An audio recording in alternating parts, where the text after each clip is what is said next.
At my son's funeral, my daughter-in-law leaned in close to my ear. I thought she was going to offer a word of comfort, perhaps share a memory of the man we both loved. Instead, her voice was cold as ice. "Stop crying, old man. You have 3 days to pack your bags and get out of my house." I just smiled, packed a bag, and quietly left. She thought she had won. She thought I was just a broken-down retired contractor with nowhere to go. She had no idea that the next morning, her first visitor would not be a real estate agent, but the police. Before I tell you how I lost everything and fought to get it back, please hit that like button and subscribe to the channel. It really helps this old man know he is not alone in this fight. And tell me in the comments, where are you watching from today? I love reading your stories. My name is Harold Sullivan, but everyone calls me Harry. I am 70 years old, and I have spent my life building things. I built bridges, I built schools, and I built the 2-story craftsman home in the suburbs of Chicago where I raised my only son, Brian. I thought I had built a legacy that would outlast me.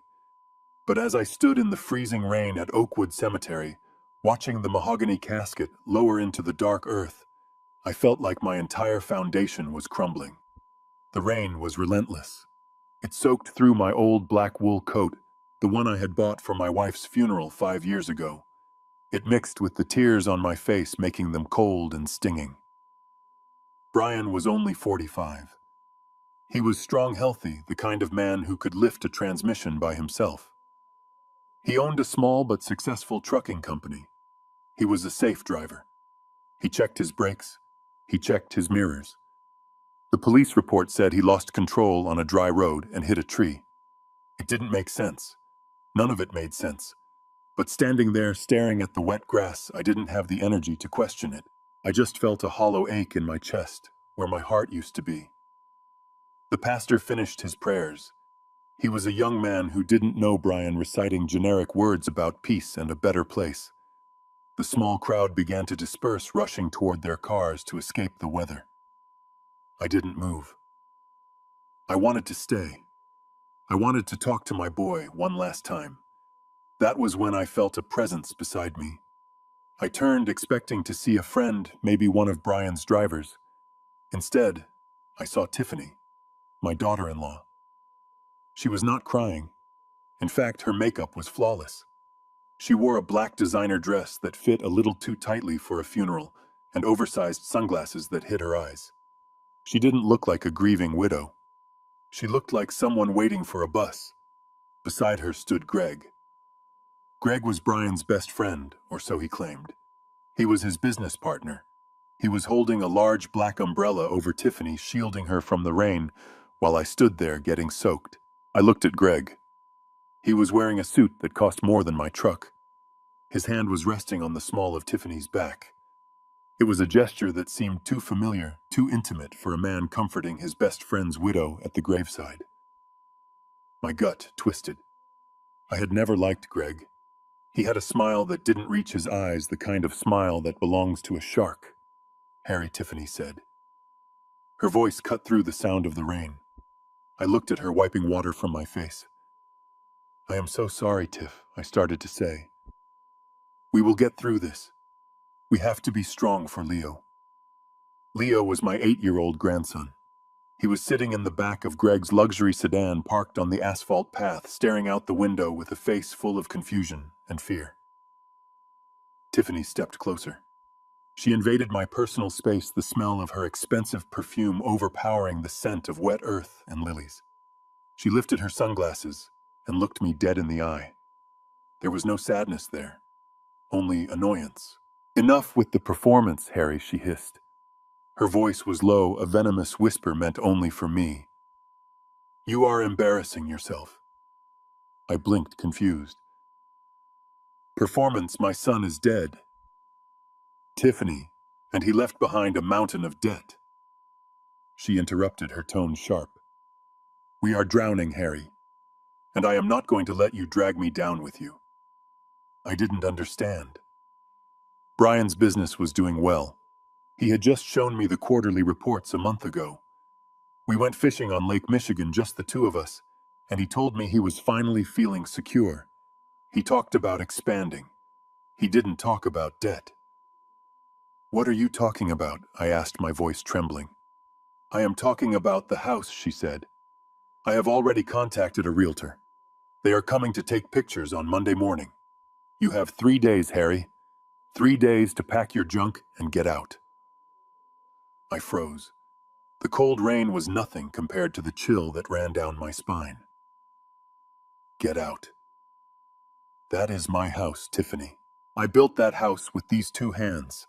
I laid the foundation. I framed the walls. I installed the cabinets. I invited you and Brian to live there when you got married so you could save money. "It is not your house, old man," she sneered. "Not anymore." She reached into her designer purse and pulled out a folded, slightly crumpled piece of paper. She shoved it against my chest. "Read it and weep," she said. I took the paper with shaking hands. It was a copy of a quitclaim deed, a document transferring ownership of property. I squinted through the rain and my own failing vision. There at the bottom was a signature, Brian Sullivan. It looked like his signature, but something was off. It was shaky, weak. The date next to it was May 12th, 2 days before the accident. "He signed it over to me," Tiffany said, a triumphant smirk playing on her lips. "Sole ownership. It is my property now, and you are just a guest who has overstayed his welcome." I looked at the date again. May 12th. My mind raced. May 12th. That date meant something. I tried to grasp the memory, but the shock was too thick. "Brian would never do this," I whispered. "He would never leave me homeless. He promised me I could stay there until I died." That was the agreement. "Agreements change," Greg chimed in. His voice was smooth, oily. He stepped forward, looming over me. "Brian knew the business was in trouble, Harry. He wanted to make sure Tiffany and Leo were provided for. He did the responsible thing. It is time for you to move on. There is a state-run facility downtown. I hear they have a bed open. A state-run facility. A hospice for the indigent. That was where they wanted to send me. After 40 years of hard work. After raising a son. After building the roof over their heads." I looked from Greg to Tiffany. I saw the look they exchanged. It wasn't grief. It was impatience. They weren't mourning a husband and a friend. They were executing a business transaction, and I was the liability they needed to liquidate. "You are lying," I said, my voice gaining a little strength. "I don't know what you did, but my son did not sign this willingly." Tiffany laughed. It was a harsh, ugly sound in the quiet cemetery. "Think what you want, Harry. But the deed is filed. It is legal. Monday morning, 8 a.m. If you are not gone, I will call the sheriff and have you removed for trespassing. Don't make a scene in front of the neighbors. It is bad for property values." She snatched the paper back from my hand. Then she turned on her heel and walked away, her high heels clicking on the paved path.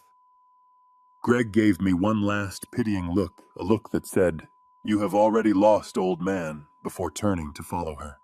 He placed his hand on her waist again as they walked toward the black sedan. I stood there alone. The rain fell harder. I watched as they got into the car. I saw little Leo's face pressed against the glass in the back seat. He waved at me a small, sad wave. I tried to wave back, but my arm felt like lead. They drove away, the taillights fading into the gray mist, leaving me with nothing but a fresh grave and a 3-day deadline. I looked down at the mound of dirt covering my son. "I don't believe them, Brian," I said aloud to the wet grass. "I know you didn't do this. I know you didn't leave me behind." I remembered the fishing trip. May 12th. That was the date on the paper. May 12th. A bolt of lightning went through my brain. On May 12th, Brian and I were on a boat in the middle of Lake Michigan from dawn until dusk.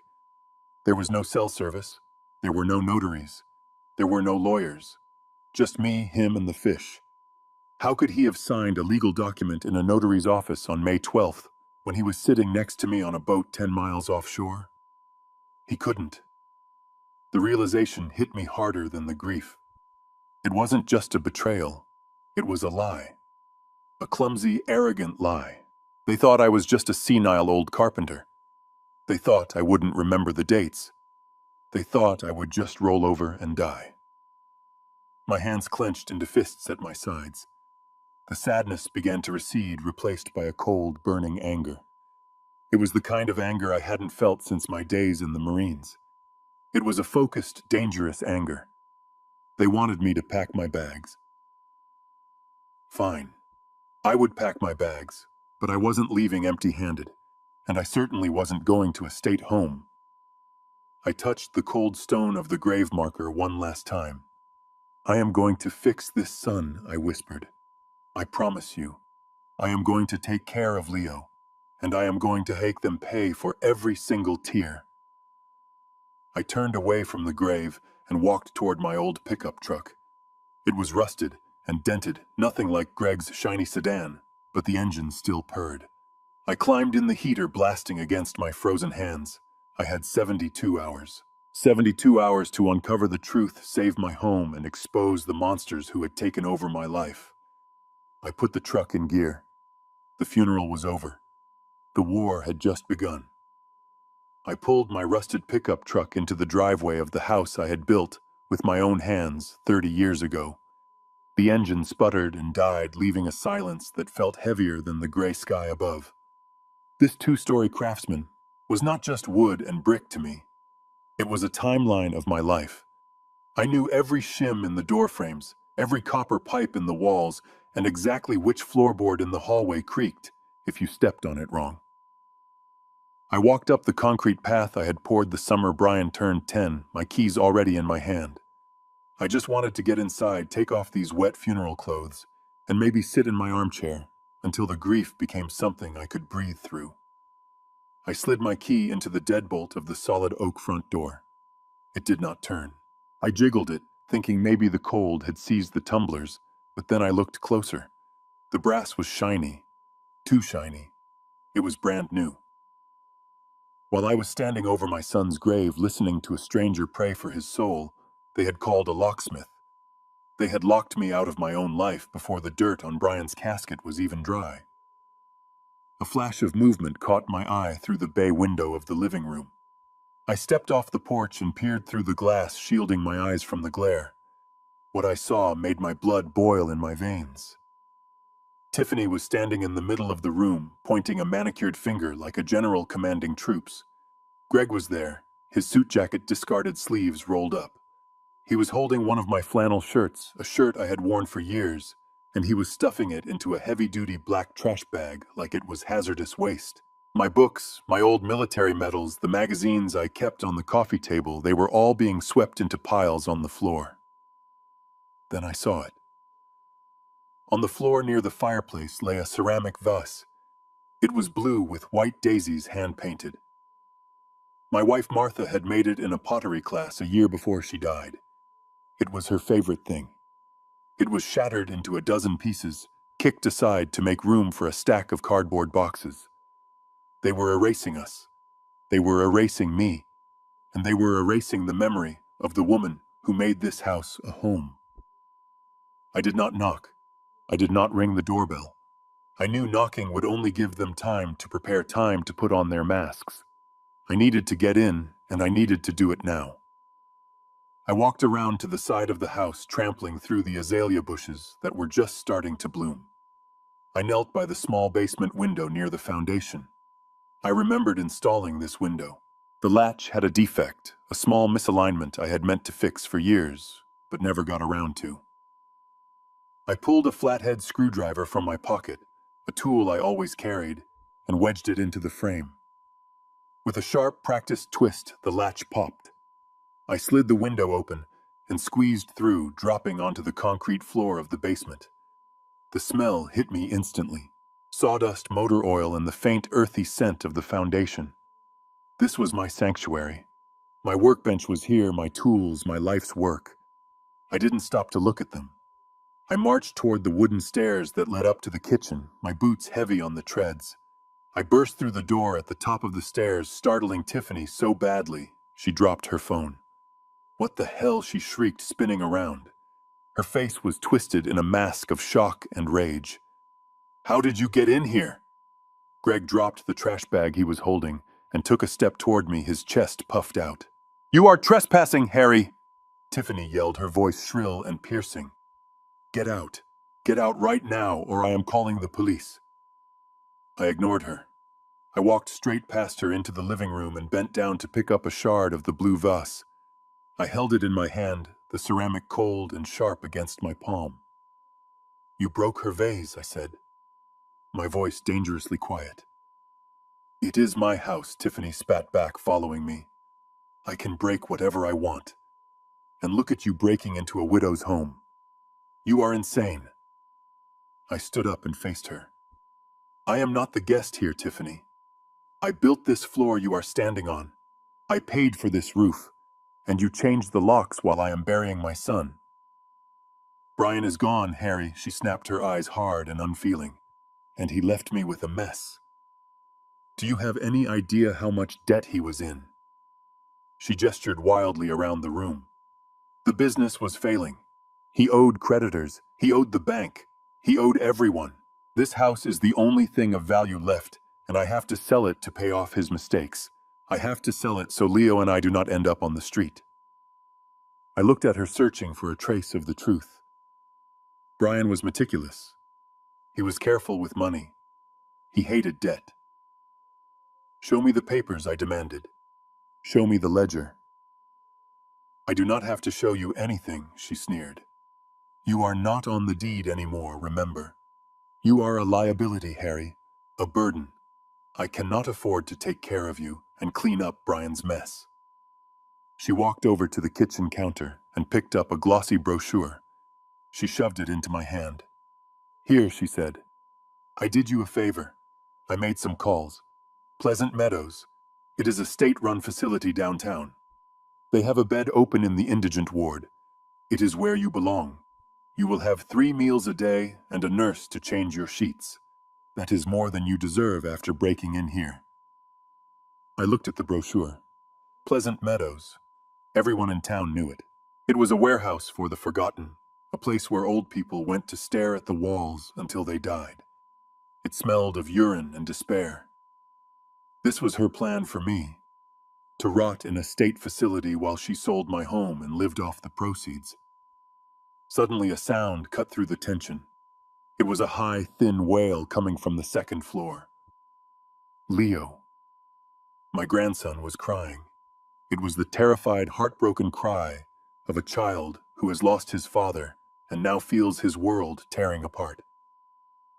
I moved toward the stairs. I needed to see him. I needed to tell him his grandpa was here. "Leo," I called out. "Leo, it is Grandpa!" I made it to the bottom step before a heavy hand slammed into my chest. It was Greg. He was younger than me by 30 years, broader in the shoulders, and he looked at me with a sneer of pure contempt. "Not a good idea, Harry," he said, his voice low and menacing. "The kid is upset. He doesn't need you winding him up." "Get out of my way, Greg," I growled, trying to push past him. He shoved me back hard enough that I stumbled and nearly fell against the banister. "Stay down, old man," he warned. "You do not want to get hurt. You are fragile." I looked up the stairs. I could hear Leo sobbing my name now. "Grandpa, Grandpa." It tore my heart out. I wanted to fight. I wanted to swing at Greg's smug face. But I looked at the two of them, Tiffany with her phone in her hand, thumb hovering over the dial button, ready to call the police. Greg flexing his fists, waiting for an excuse to put me in the hospital. If I fought them now, I would lose. I would be arrested for trespassing and assault. I would be thrown in a cell, and Tiffany would use that to keep me away from Leo forever. She would paint me as a violent, senile old man who had to be put away for his own safety. I would lose the house, the evidence, and my grandson. I needed to be smarter. I needed to be the strategist, not the brawler. I needed time. I took a deep breath, forcing my fists to unclench. I let my shoulders slump.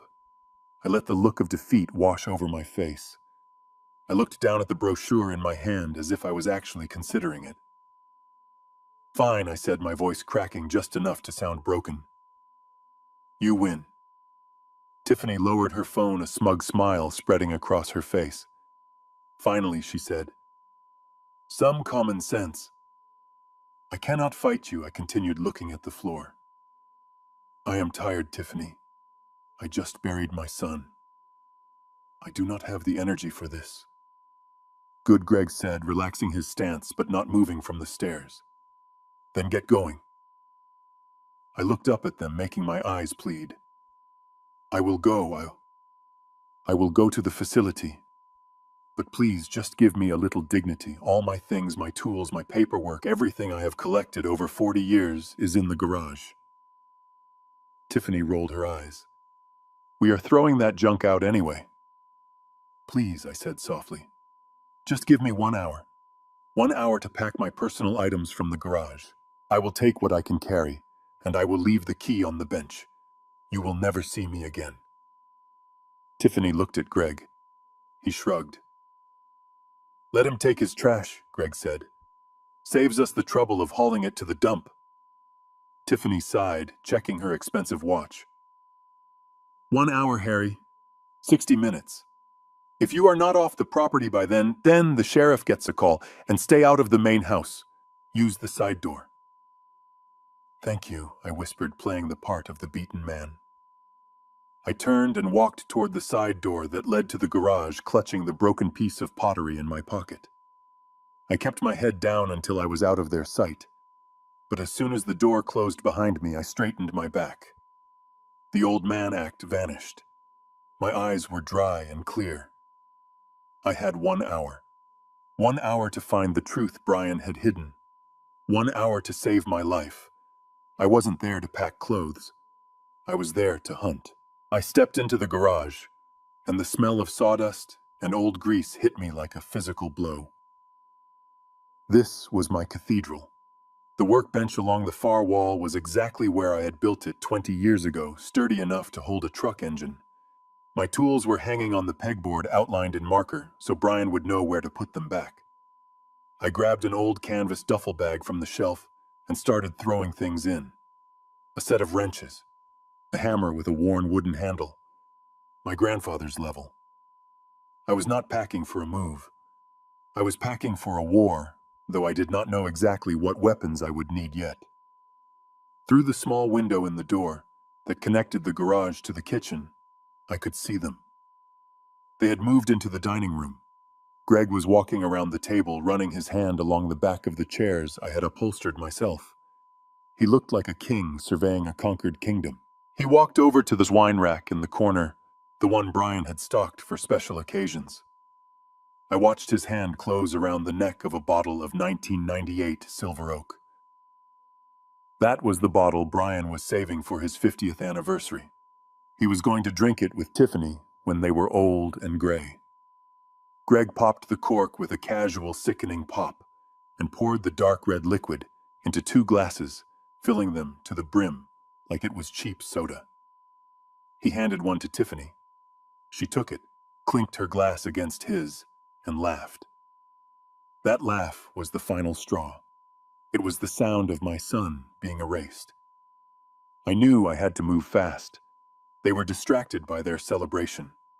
I needed to get to the study. Brian's home office was on the ground floor just down the hall from the kitchen. It was where he handled the books for the trucking company, where he kept the important papers. If there was an answer to why my healthy, careful son drove off a road on a clear day, it was in that room. I left the duffel bag on the workbench, making sure it looked half-packed. I opened the door to the house as quietly as I could. The hinges were well oiled. I made sure of that years ago. I slipped off my heavy work boots, leaving them on the mat so my footsteps would be silent on the hardwood floors. I crept down the hallway, the sounds of their laughter covering the creaking of my knees. The door to the study was ajar. I pushed it open and slipped inside, closing it softly behind me until it clicked. The room smelled of Brian. Old paper coffee and a hint of the pine air freshener he used. I scanned the room. It was a disaster. Drawers were pulled out, papers scattered on the floor. They had already been here. I went straight to the wall safe behind the large map of Illinois. The painting was already swung out. The safe door was wide open. I peered inside. Empty. Not a single document. Not a single bond.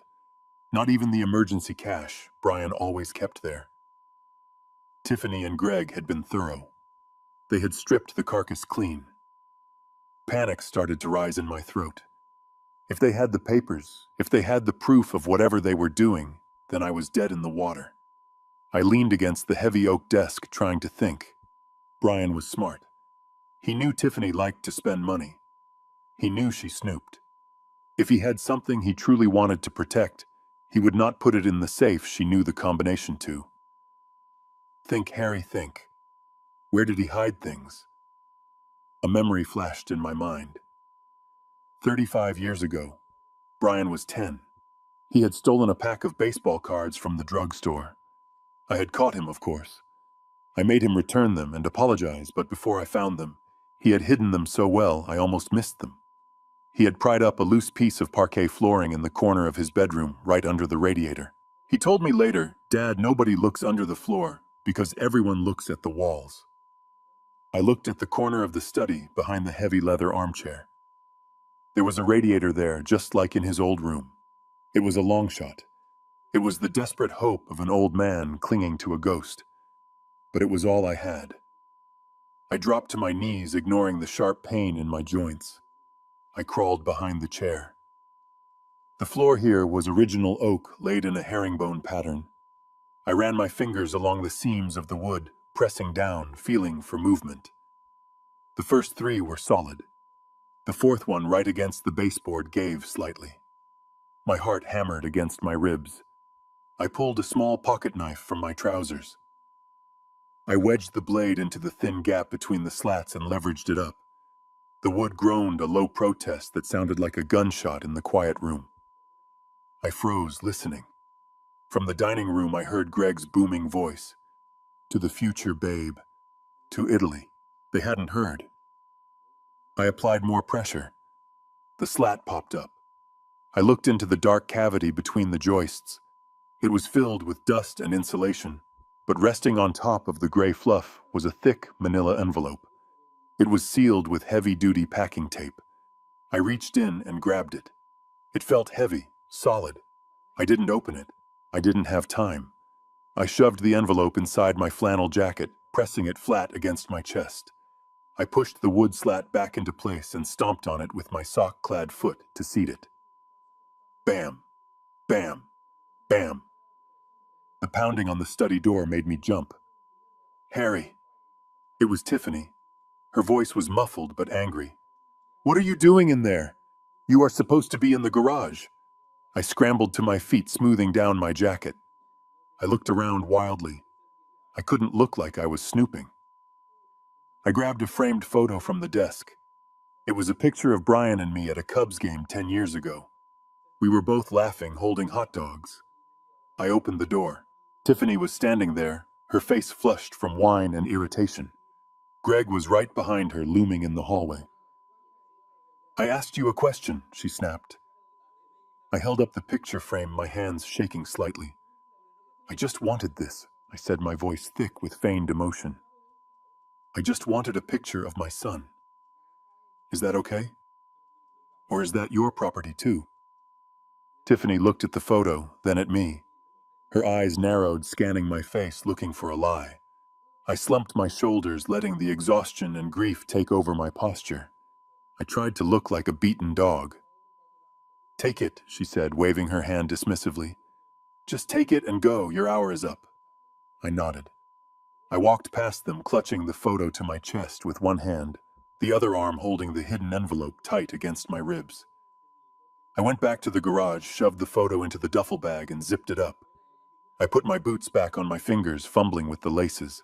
I walked out the side door of the garage, the duffel bag slung over my shoulder. The rain had stopped, but the air was still damp and cold. I walked down the driveway toward my truck.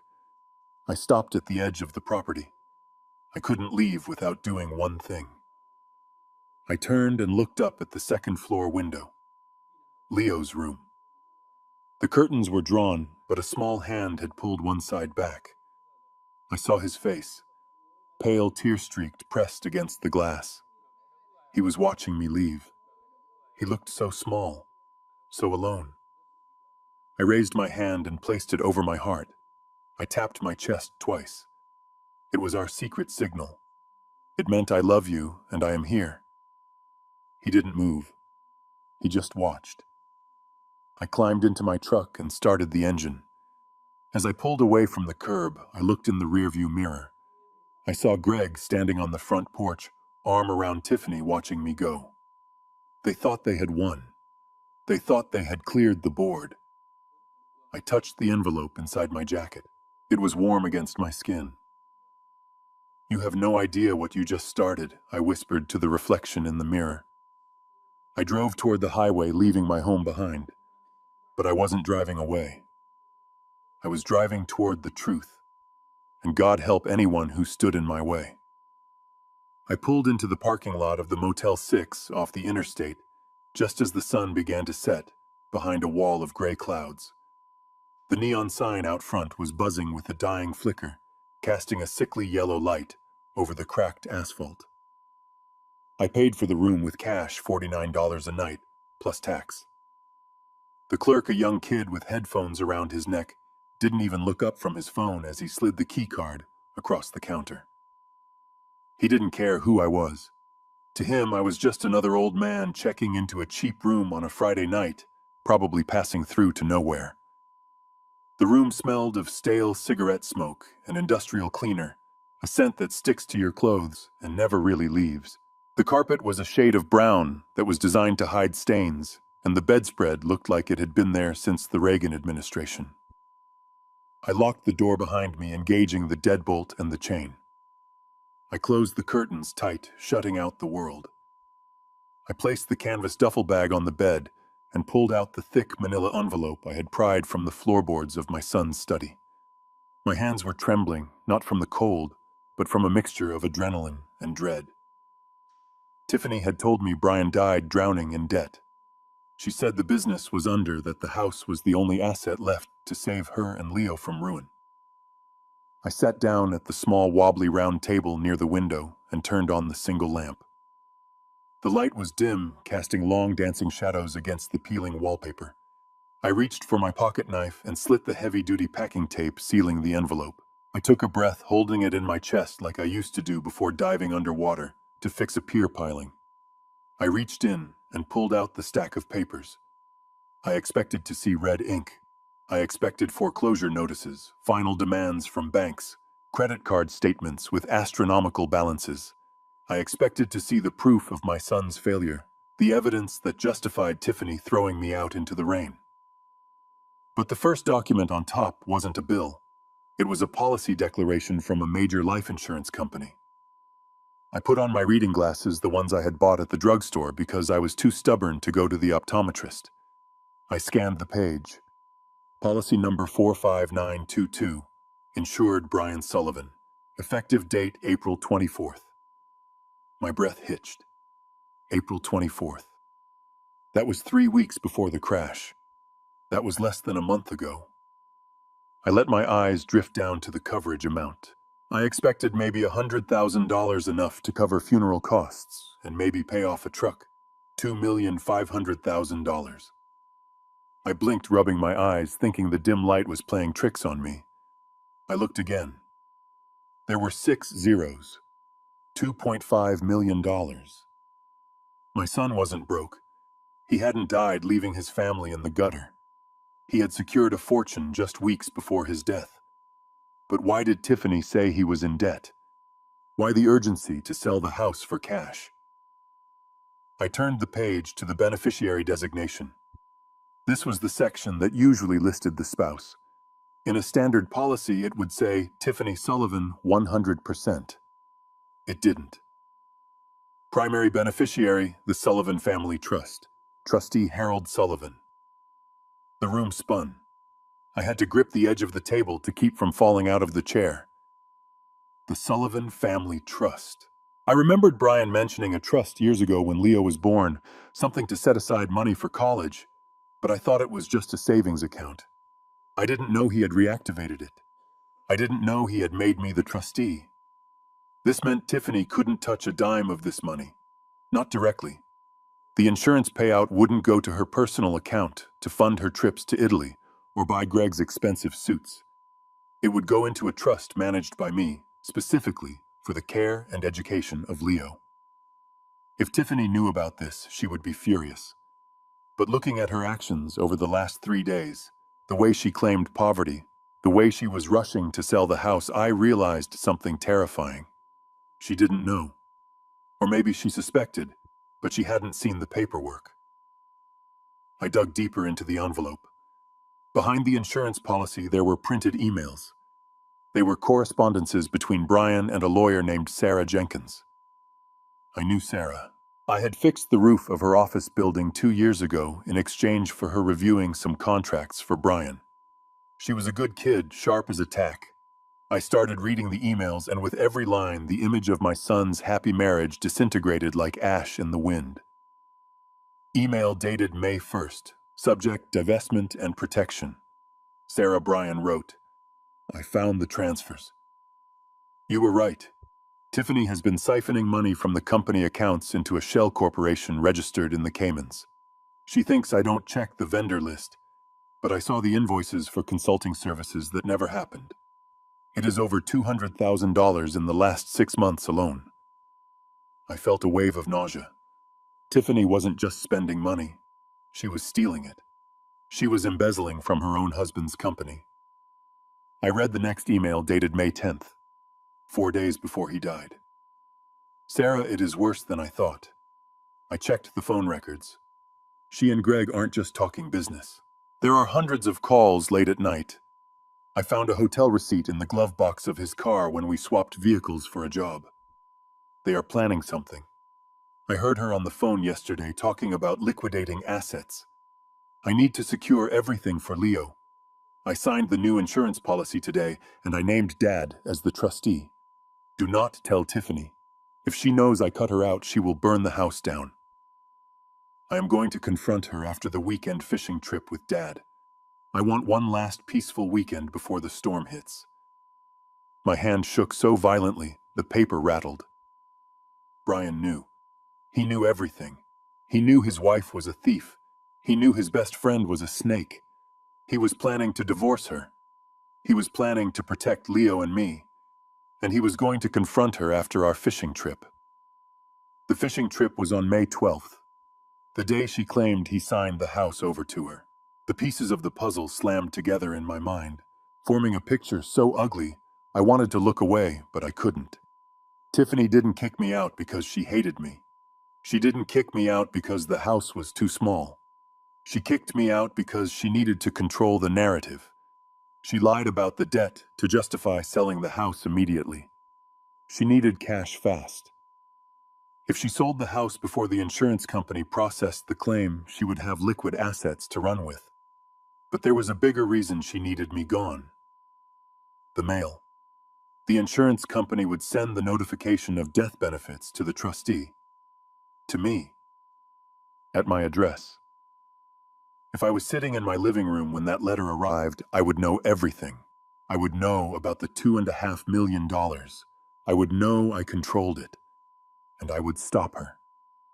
She needed to intercept that letter.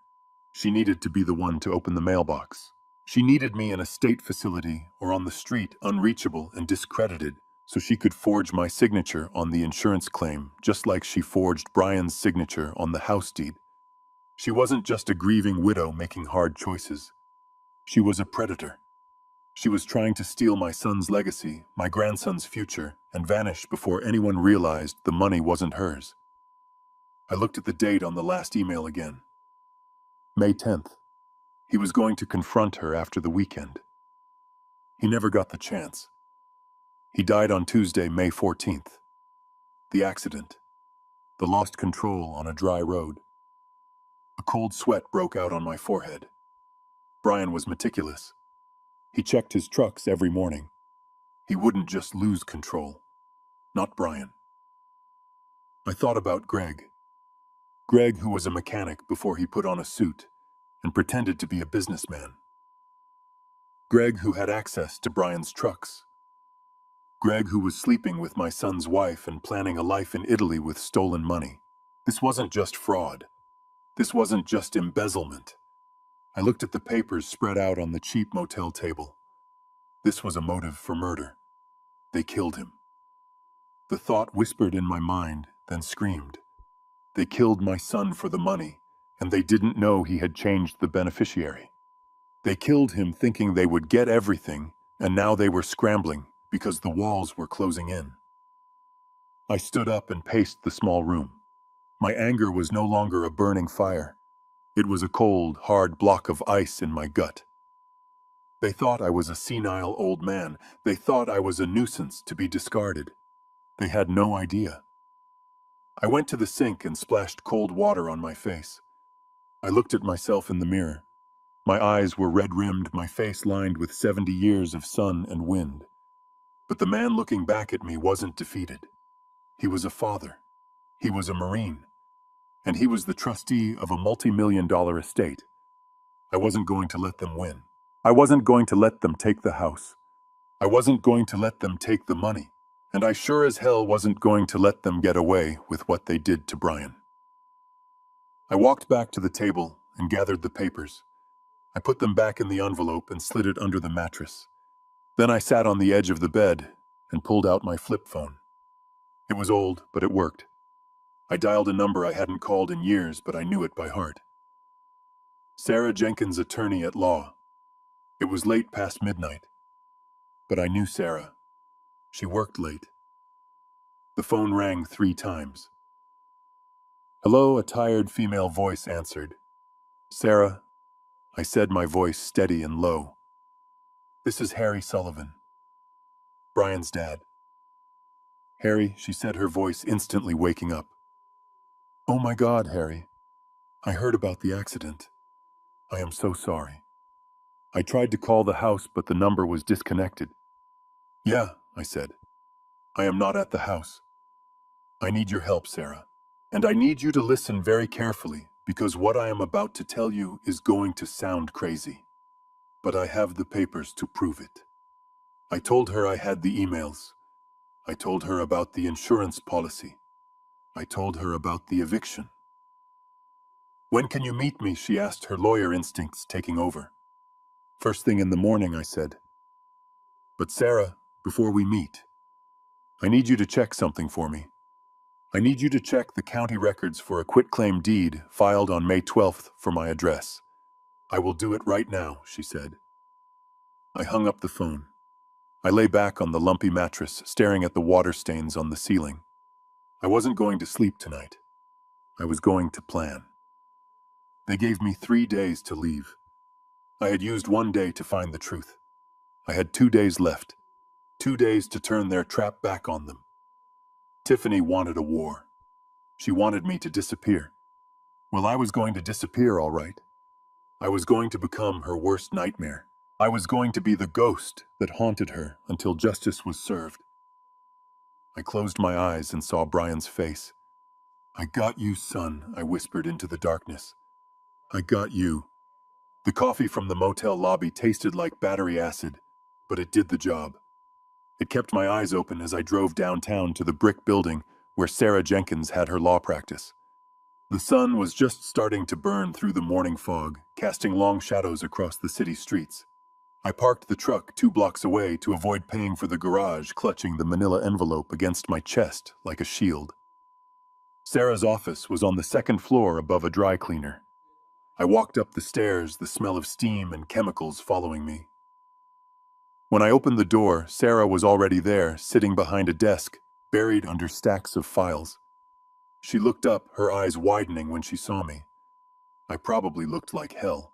I was wearing the same clothes I had worn for 3 days. My face was unshaven, and my eyes felt like they were filled with sand. Harry, she said, standing up and coming around the desk to hug me. I held myself stiffly, afraid that if I relaxed into the hug, I might collapse. I have the coffee brewing, she said, pulling back and looking at my face. You look like you went 12 rounds with a heavyweight. I feel like it too, I admitted, sitting down in the client chair. The leather was cracked and worn just like me. I placed the envelope on her desk. That is everything, I said. The insurance policy, the emails, everything Brian left for me. Sarah put on her glasses and opened the file. She didn't speak for a long time. The only sound in the room was the hum of the refrigerator in the corner and the rustling of paper. I watched her face. I saw her eyebrows knit together as she read Brian's emails about the embezzlement. I saw her eyes widen when she saw the insurance amount. "This is substantial, Harry," she said, finally looking up. $2.5 million. And you are the sole trustee. Tiffany has no legal claim to this money. None. I know, I said. But she thinks she does. Or she thinks she can get it if she sells the house fast enough and leaves town. That is why she kicked me out. She needs me gone so she can intercept the mail. Sarah nodded slowly. It fits. It all fits. But we need to stop the sale of the house. You said she showed you a quitclaim deed. Yes, I said. She had a copy. She said Brian signed it on May 12th. Sarah turned to her computer. Her fingers flew across the keyboard. "Let me pull up the county recorder's database," she said. "If she filed it, it will be scanned in the system." I waited, my heart thumping a slow, heavy rhythm against my ribs. "Here it is," Sarah said. Her voice was flat. "Recorded yesterday morning. Quitclaim deed. Grantor Brian Sullivan. Grantee Tiffany Sullivan." She turned the monitor so I could see. There it was. A digital image of the document that had stolen my home. I leaned in, squinting at the bottom of the page. There was Brian's signature. It was loopy and a bit jagged, but it looked like his hand. "It looks real," Sarah said softly. "If I didn't know better, I would say he signed it." I looked at the date next to the signature. May 12th. May 12th, I repeated. "Sarah, look at the date." "I see it," she said. 3 days before he died." "No," I said, my voice rising. "You do not understand. On May 12th, Brian wasn't in any office. He wasn't with a notary. He wasn't with Tiffany." I closed my eyes, letting the memory of that day wash over me. It was the last good day. The last day my son was alive and happy. On May 12th, I said, opening my eyes, Brian and I were 10 miles off the coast of Lake Michigan. We took his boat out at 4 in the morning. We didn't come back to the dock until after sunset. Sarah stared at me. "Are you sure?" "I am positive," I said. It was the only day off he had taken in months. He left his phone in the truck because he said he didn't want Tiffany calling him every 5 minutes. "We were out there all day, Sarah. Just the two of us. There is no cell service 10 miles out. There are no notaries on a fishing boat." I pointed at the screen. "He could not have signed that document on May 12th. It is physically impossible. He was with me." Sarah looked back at the screen, her lawyer brain working furiously. "If he was with you," she said, "then this signature is a forgery. And a damn good one. But look here." She pointed to the line below Brian's signature. "The witness line.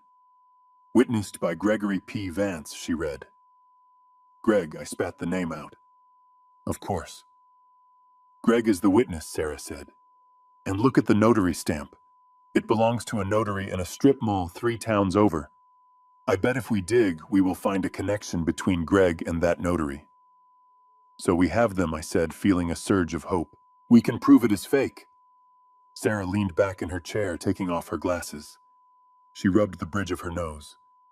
"It is not that simple, Harry. We know it is fake. You know where he was.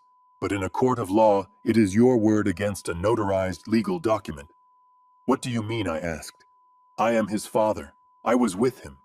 And Tiffany will argue that you are a grieving, confused old man," Sarah said gently. "She will say you got the dates wrong. She will say Brian signed it in the morning before he met you, or late at night after he got back. Without hard evidence like a GPS log from the boat or a time-stamped photo of him on the water, it is an uphill battle."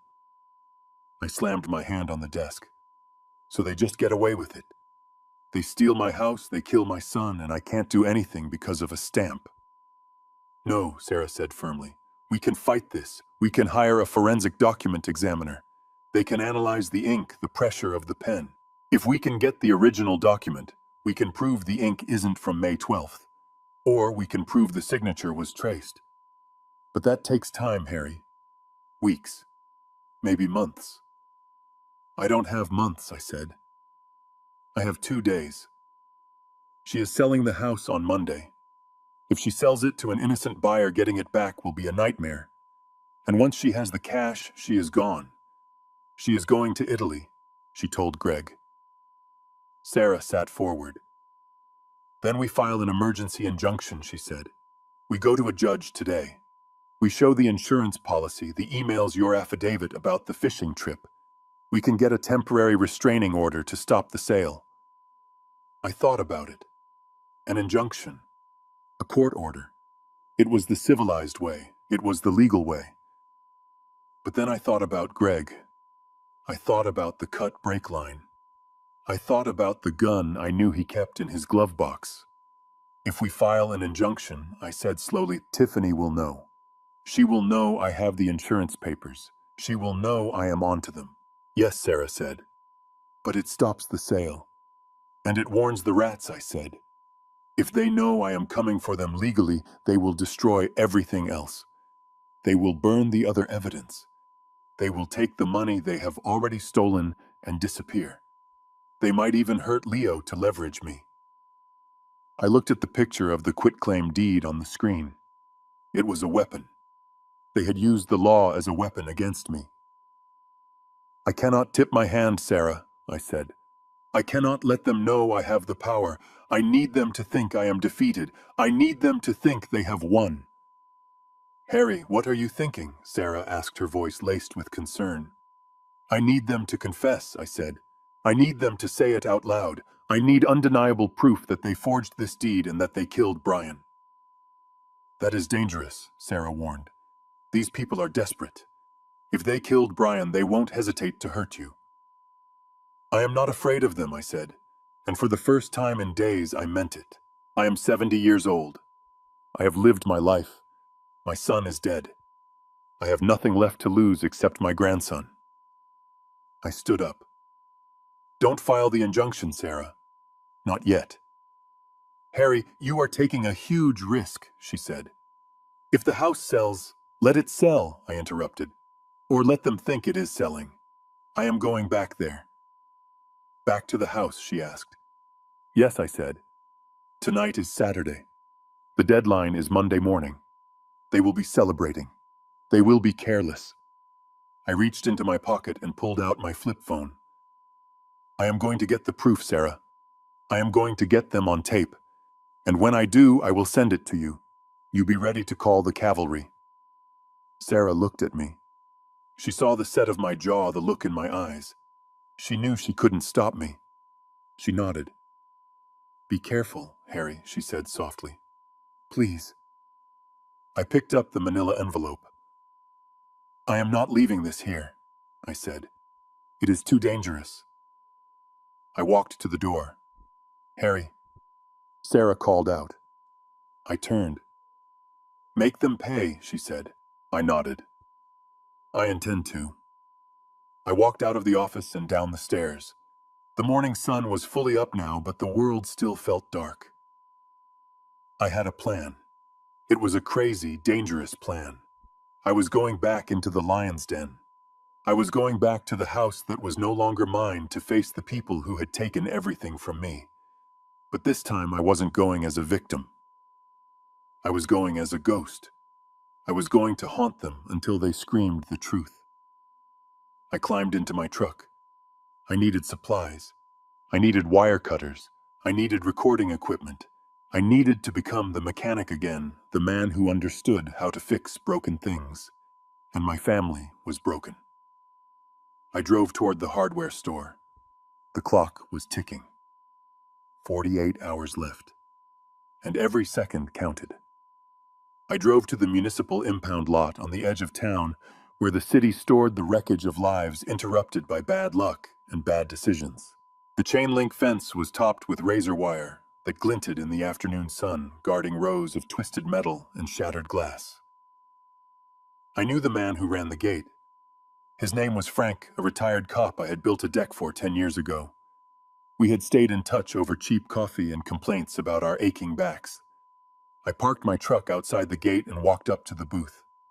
Frank looked up from his newspaper, his face settling into a mask of sympathy when he recognized me. "Harry," he said, opening the door. "I heard about Brian. I am so sorry. It is a damn tragedy." I nodded, swallowing the lump in my throat. "Thanks, Frank. Listen, I need a favor. I need to see the truck." Frank hesitated, rubbing the back of his neck. "I don't know, Harry.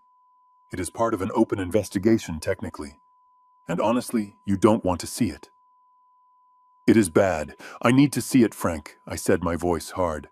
"I need to make peace with it. I need to know what happened. Please, just 5 minutes." He looked at my eyes, saw the desperation there, and sighed. He grabbed a clipboard and buzzed the gate open. "Row 4 near the back," he said. "Don't touch anything you aren't supposed to. And Harry, take your time." I walked through the rows of mangled cars. The smell of gasoline and burnt rubber hung heavy in the air. It was a graveyard of machines. I found row 4 and walked until I saw it. Brian's truck. It was a Ford F-150 black, the one he polished every Sunday. Now it was a crushed tin can. The front end was accordion-ed into the cab, the windshield shattered into 1,000 diamonds. The driver's side door had been cut off by the fire department to get him out. There were dark stains on the upholstery that I tried not to look at. My knees buckled, and I had to grab the side of the bed to stay upright. That was where my boy died. That was where his heart stopped beating. I stood there for a moment, letting the grief wash over me, but then I pushed it down. I locked it away in a steel box in my mind. I wasn't here to mourn. I was here to work. I was a mechanic before I was a contractor. I knew engines. I knew systems. And I knew that Brian maintained this truck better than he maintained his own health. A sudden loss of control on a straight, dry road didn't just happen. I looked around to make sure Frank wasn't watching. He was back in his booth. I dropped to the gravel, ignoring the sharp stones digging into my knees and the cold dampness seeping into my jeans. I slid underneath the truck into the dark, oily space beneath the chassis. It was a mess down there. The impact had twisted, the frame snapped the drive shaft. But I wasn't looking at the structural damage. I was looking for the brake lines. I pulled a small flashlight from my pocket and clicked it on. The beam cut through the shadows, illuminating the undercarriage. I traced the hydraulic lines running from the master cylinder to the rear wheels. They were steel tubes, tough and durable. I found the rupture near the rear axle. Fluid had sprayed everywhere, coating the underbelly in a slick black grime. But when I wiped the line clean with my thumb, my heart stopped. If a brake line bursts from pressure or impact, it jagged. It tears. The metal stretches before it snaps, leaving rough, uneven edges. This wasn't jagged. I brought the light closer, squinting through my reading glasses. The cut was clean. It was precise. The metal was slightly pinched. Pipe pinches when you use a pair of heavy-duty wire cutters or tin snips. It wasn't a complete cut. Whoever did it had snipped it halfway through, leaving just enough metal to hold for a few miles, maybe a day, until the pressure of a hard stop caused the line to blow out completely. It was a time bomb. I felt a coldness spread through my chest that had nothing to do with the damp ground. This was not an accident. This was murder. Someone had crawled under this truck just like I was doing now and deliberately sabotaged the brakes. They knew Brian would be driving. They knew he would need to stop, and they knew he would die. I moved the light around, scanning the area near the cut. That was when I saw it. Caught on a jagged piece of the suspension arm just inches from the severed line was a tiny scrap of fabric. It was blue, a dark navy blue. It was stiff like canvas. I reached out with trembling fingers and carefully worked it loose. I held it up to the light. It was greasy and frayed, but I recognized the material. It was from a work uniform, the kind mechanics or construction workers wear. I stared at that scrap of cloth, and a memory slammed into me. Greg. Greg wasn't always a smooth-talking businessman in a tailored suit. 20 years ago, when Brian first met him, Greg was a mechanic at a local garage. He was the one who taught Brian how to change his own oil. He knew cars. He knew exactly where to cut a brake line to make it look like a failure. He knew how to kill a truck without anyone noticing until it was too late. And I remembered something else. Last week, when I stopped by Brian's office to drop off some paperwork, I saw Greg leaving. He wasn't wearing his suit. He was wearing a navy blue coverall, the kind he used to wear in the shop. He told me he was helping Brian check the fleet in the yard. He had laughed, wiping grease from his hands with a rag. "Just keeping my skills sharp, Harry," he had said. Keeping his skills sharp. He had been practicing. Or maybe he had been doing the job right then. I clenched the piece of fabric in my fist so hard my knuckles turned white. Greg did this. He crawled under my son's truck with a pair of snips and murdered his best friend.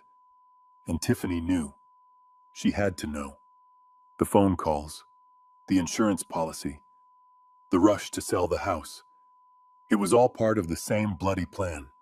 They didn't just want the money. They wanted Brian gone.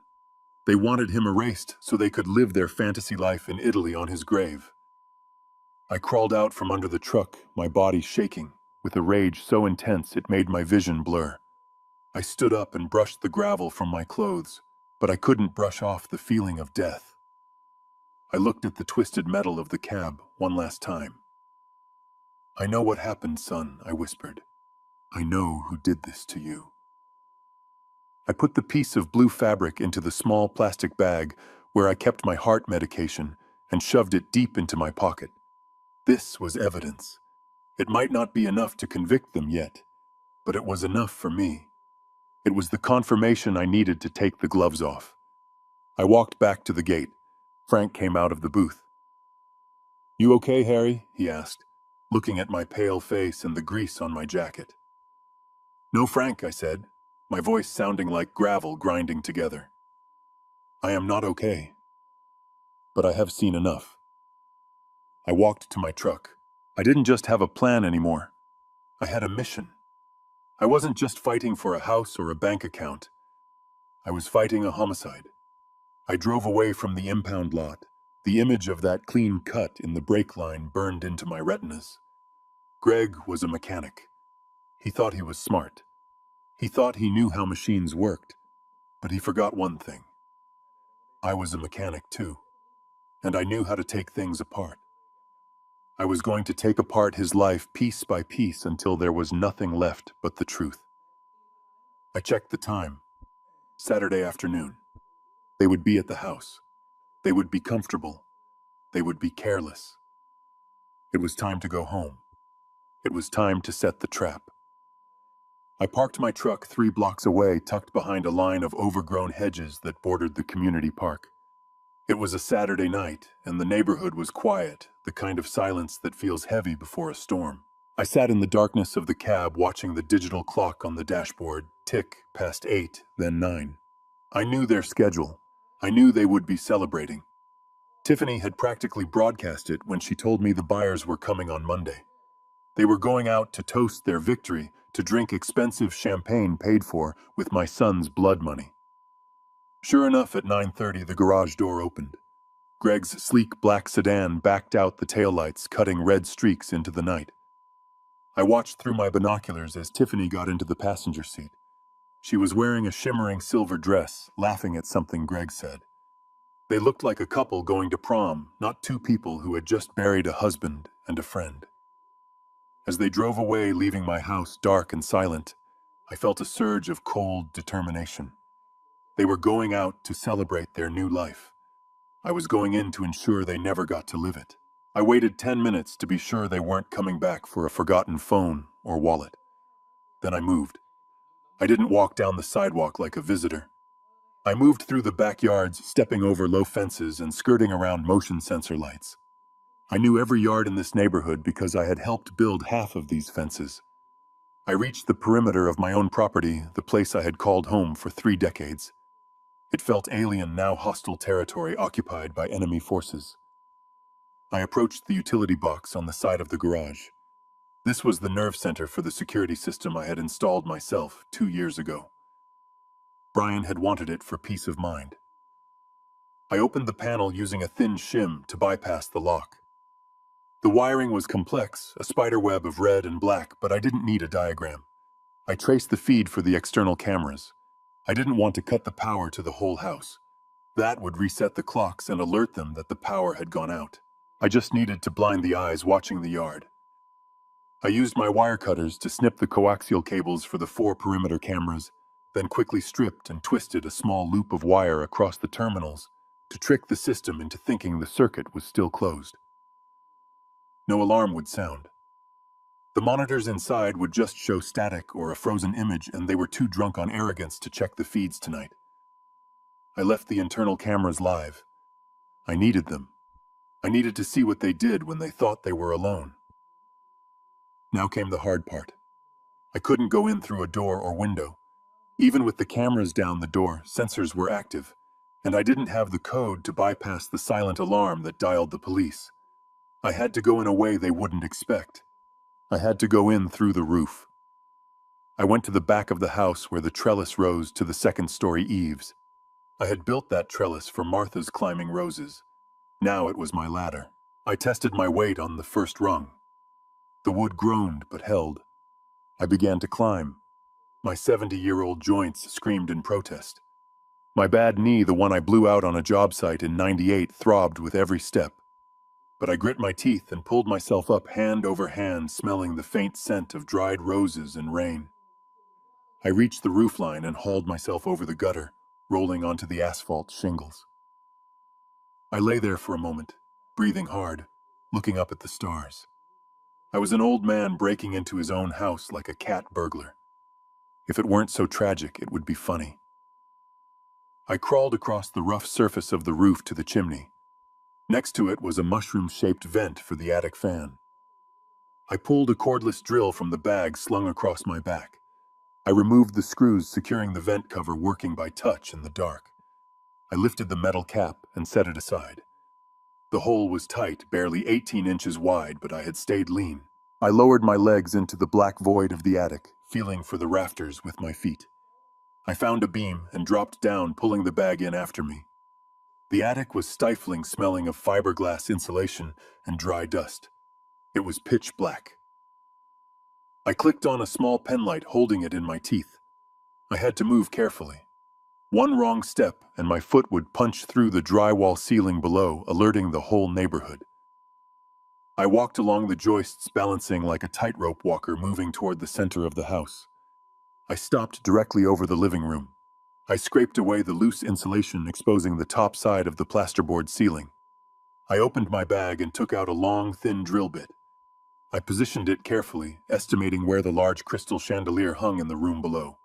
I drilled slowly, applying barely any pressure, letting the bit eat through the plaster without cracking it. When the bit punched through, I stopped immediately.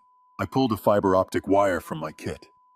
It was a high-end surveillance microphone, something I had picked up at the spy shop downtown with cash. I fed the tiny wire through the hole until the mic head was just flush with the ceiling below, hidden in the shadows of the chandelier's ornate brass base. I secured the battery pack and transmitter to the rafter with duct tape.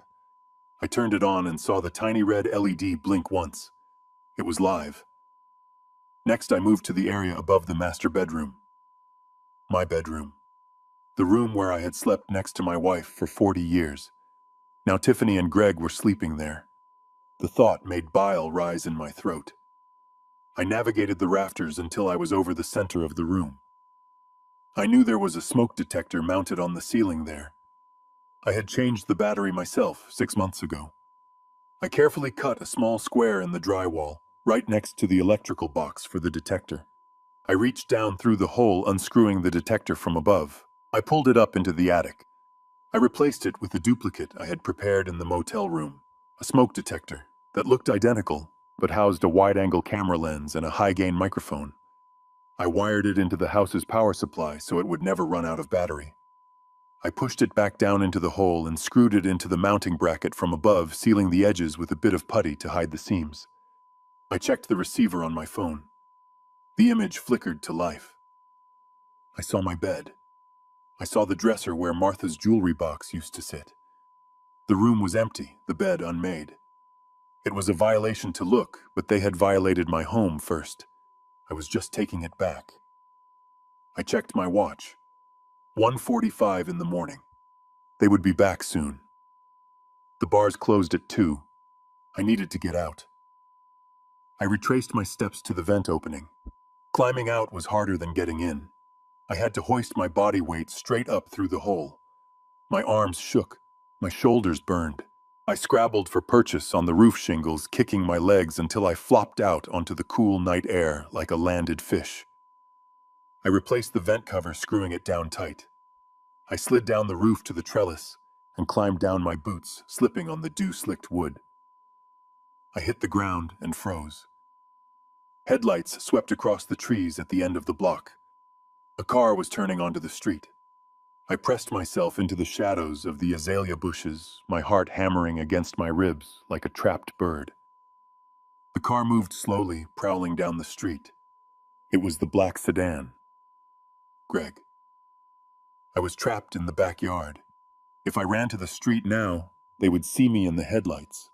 If I stayed and they came into the backyard for a smoke, I was caught. Well, I waited until the car turned into the driveway. The garage door rumbled open. As soon as the sedan pulled inside and the door began to close, I bolted.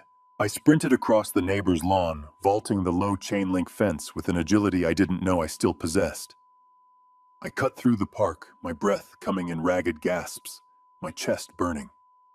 I reached my truck just as the garage door fully closed down the street. I threw my bag onto the passenger seat and climbed in, locking the doors. I sat there for a moment, head resting on the steering wheel, trying to calm the tremors in my hands. I had done it. I was in. I drove the truck 1 block over, parking it on a side street where I had a clear line of sight to the receiver's signal, but remained hidden from the house. I killed the engine and reclined the seat. I put on the heavy noise-canceling headphones connected to the receiver. I adjusted the volume. At first there was only the low hum of the refrigerator and the settling of the house. Then I heard the front door open. "You are drunk," Tiffany's voice came through clear and crisp, as if she were sitting next to me. "I am celebrating," Greg's voice boomed. He sounded slurred, heavy. "We did it, baby. We actually did it." I closed my eyes, visualizing them in my living room. "Is the old man gone?" Greg asked. I heard the sound of heels clicking on the hardwood. "His junk is gone from the garage," Tiffany said. "He cleared out. Probably crying in a shelter somewhere." "Good riddance," Greg laughed. A cruel, wet sound. I sat in the dark cab of my truck, the smell of old coffee and grease comforting me. I adjusted the frequency, sharpening the audio. "Keep talking," I whispered to the empty street. "Keep talking, you sons of bitches. Tell me everything." I wasn't an old man crying in a shelter. I was the shadow in their ceiling. I was the eye in their bedroom. And the night was just beginning. The headphones felt heavy on my ears, sealing me into a world of static and shadows. I sat in the cab of my truck parked in the darkness of a side street, while the digital recorder on the seat beside me spun silently. A tiny red light blinked in the gloom. It was the only star in my sky tonight. Through the high-gain microphone I had planted in the ceiling of my living room, the sounds of my own house came flooding back to me, distorted, but unmistakably clear. I heard the heavy thud of a bottle being set down on the coffee table. Then came the sharp, crystalline ring of a toast. To us, Greg's voice boomed. It was loud, slurred by alcohol and arrogance. "To the master plan." "To us," Tiffany replied. Her voice was lighter, giddy with the thrill of what they thought was a perfect victory. I closed my eyes, visualizing them. They were sitting on the leather sofa I had bought for Brian when he landed his first big contract. They were drinking his wine. They were celebrating his death in the home he had paid for. I wonder where the old man is right now, Greg said, followed by a wet, ugly laugh. Probably sleeping under a bridge down by the river. Or maybe he found a cardboard box behind the grocery store. Stop it, Tiffany giggled, though she didn't sound like she wanted him to stop. You are terrible. He is probably at that motel off the highway, the one where the junkies go. It is all he can afford with what is in his wallet. He won't be affording that for long, Greg said. Once we close on Monday, the locks get changed again and the new owners take over. He can come back and cry to the for sale sign. By then, we will be ghost. I gripped the steering wheel. My knuckles popped. They were talking about me like I was a stray dog they had successfully kicked to the curb. But I forced myself to breathe. I needed them to keep talking. I needed the details. So the buyer is confirmed, Greg asked. Cash deal. 100%, Tiffany said. The wire transfer hits the escrow account at noon on Monday. As soon as it clears, I am transferring our cut to the account in the Cayman Islands. The LLC is already set up. Blue Horizon Ventures. Sounds legitimate, doesn't it? It sounds like freedom, babe, Greg said. 2.5 million from the insurance plus the equity from the house. We are looking at nearly $4 million. We are going to be kings in Italy. I froze. They mentioned the insurance. They were banking on it. They didn't know. They still didn't know I was the trustee. They thought the money was coming to her. But then the conversation shifted, and the temperature in my truck seemed to drop 20 degrees. Tiffany's voice dropped. She sounded anxious, the giddiness evaporating. I am still worried. About what? Greg asked, his voice thick with dismissal. We won. About the truck, she said. About the accident. The police report said loss of control, but what if they look closer? What if the insurance investigators get involved? You know how they are with big policies. What if they check the brakes? I held my breath. The silence on the tape stretched for a terrifying second. This was it. This was the moment. Babe, relax, Greg said. His voice was smooth, confident, the voice of a man who thought he was smarter than everyone else in the room. I handled it. But how can you be sure? She pressed. Brian was obsessed with maintenance. If the brakes just failed, people would ask questions. That is why they didn't just fail, Greg said. I helped them along. I pressed the headphones harder against my ears, terrified I might miss a single syllable. I used the bolt cutters from the shop, Greg continued, bragging now. I didn't cut the line all the way through. That would have been obvious. The fluid would have leaked out in the driveway, and he would have noticed before he even backed out. Then what did you do? Tiffany asked. I crimped it, Greg explained. I pinched the metal right at the stress point near the rear axle. I weakened the structural integrity of the steel tube. It held fine for normal driving. But I knew his route. I knew he took the steep grade down Miller's Hill on his way to the warehouse. My stomach churned. Miller's Hill. It was a mile-long descent. You had to ride the brakes the whole way down. When he hit that hill with a full load, Greg said the pressure in the lines spiked. The weakened metal couldn't take it. It ruptured. Snap. No brakes. At 50 miles an hour with a full payload, he didn't stand a chance. Oh God, Tiffany whispered. It wasn't horror in her voice. It was awe. You really thought of everything. And the best part, Greg added, sounding incredibly pleased with himself. When the truck hit the tree, the impact crumpled the rear chassis. The axle folded right over the spot where I made the crimp. It is buried inside a twisted knot of steel. No beat cop is going to see it. A standard insurance adjuster won't even look, unless some expert mechanic crawls under there with a magnifying glass and knows exactly what he is looking for. It just looks like crash damage. It is the perfect crime, Tiff. I let out a shuddering breath that fogged the cold window of the truck. He had confessed. He had laid it all out. He admitted to premeditated murder. He admitted to using his knowledge of mechanics to turn my son's truck into a death trap. And he admitted he thought he was safe because he thought no one was smart enough to look. He was wrong. An expert mechanic had looked, and that mechanic was sitting 3 blocks away, recording every word. But they weren't done. What about Leo? Greg asked. The boy. He is going to be a problem in Italy. He speaks English. He asks questions. He misses his daddy. I felt a fresh wave of rage. Leo. My innocent grandson. I have that handled too, Tiffany said. Her voice was cold, devoid of any maternal instinct. I found a boarding school, a military academy in upstate New York. It is cheap, strict, and they take boys as young as 8. Military school. Greg laughed. For an 8-year-old. That is harsh. He needs discipline, Tiffany said defensively. He is too much like Brian, too soft. Besides, it is a year-round program. We drop him off on Sunday, tell him it is what his father wanted, and then we head to the airport. By the time he realizes we aren't coming back for Parents' Weekend, we will be sipping wine on the Amalfi Coast. I will send a check for his tuition once a year. That is more than enough parenting. My hand clamped down on the steering wheel. I squeezed. I squeezed until I felt the leather groaning under my grip. I squeezed until a sharp, tearing pain shot through my palm. I looked down. My fingernails had dug into the flesh of my hand, breaking the skin. A drop of dark blood welled up and ran down my wrist. They were going to abandon him. They were going to throw my grandson away like a piece of unwanted luggage so they could enjoy their blood money.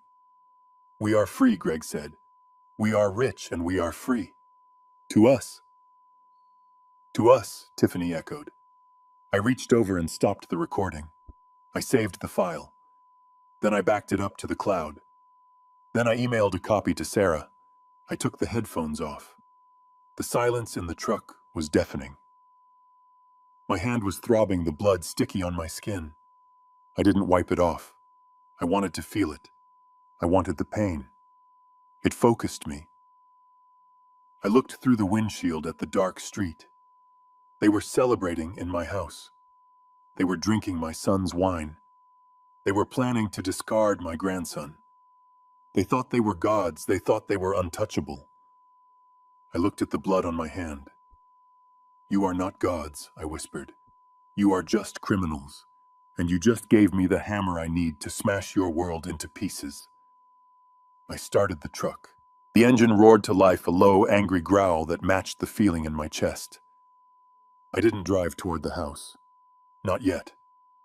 I had the evidence. Now I needed to prepare the stage for the final act. Monday morning was 36 hours away, but I wasn't going to wait for Monday. I checked the shotgun in the rack behind my seat. It was unloaded in a case. I wasn't going to use it. I didn't need bullets. I had something much more powerful. I had the truth recorded in high-definition audio. I put the truck in gear.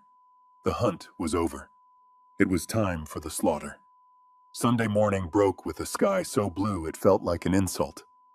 The world was waking up to church bells and lawnmowers, oblivious to the fact that I was sitting in a motel room preparing to destroy my family. I had barely slept. The adrenaline from the night before was still coursing through my veins, mixed with the caffeine jitters that made my hands shake until I clenched them into fists. I sat at the small table, my laptop open. The progress bar on the screen crawled forward.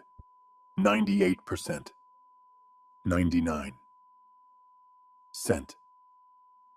The audio file was gone. It was in Sarah's inbox. The confession, the murder plot, the plan to abandon Leo.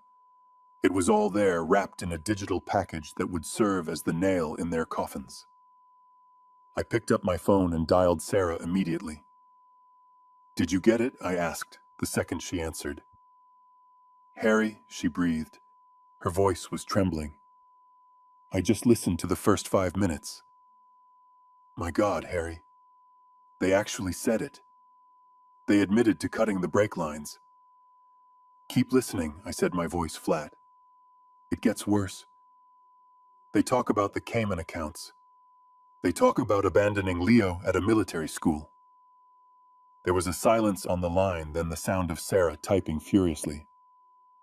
I am calling the district attorney right now, she said, her voice shifting from shock to professional steel. This isn't just fraud anymore. This is conspiracy to commit capital murder. We are going for the throat, Harry. How long? I asked. Sarah hesitated.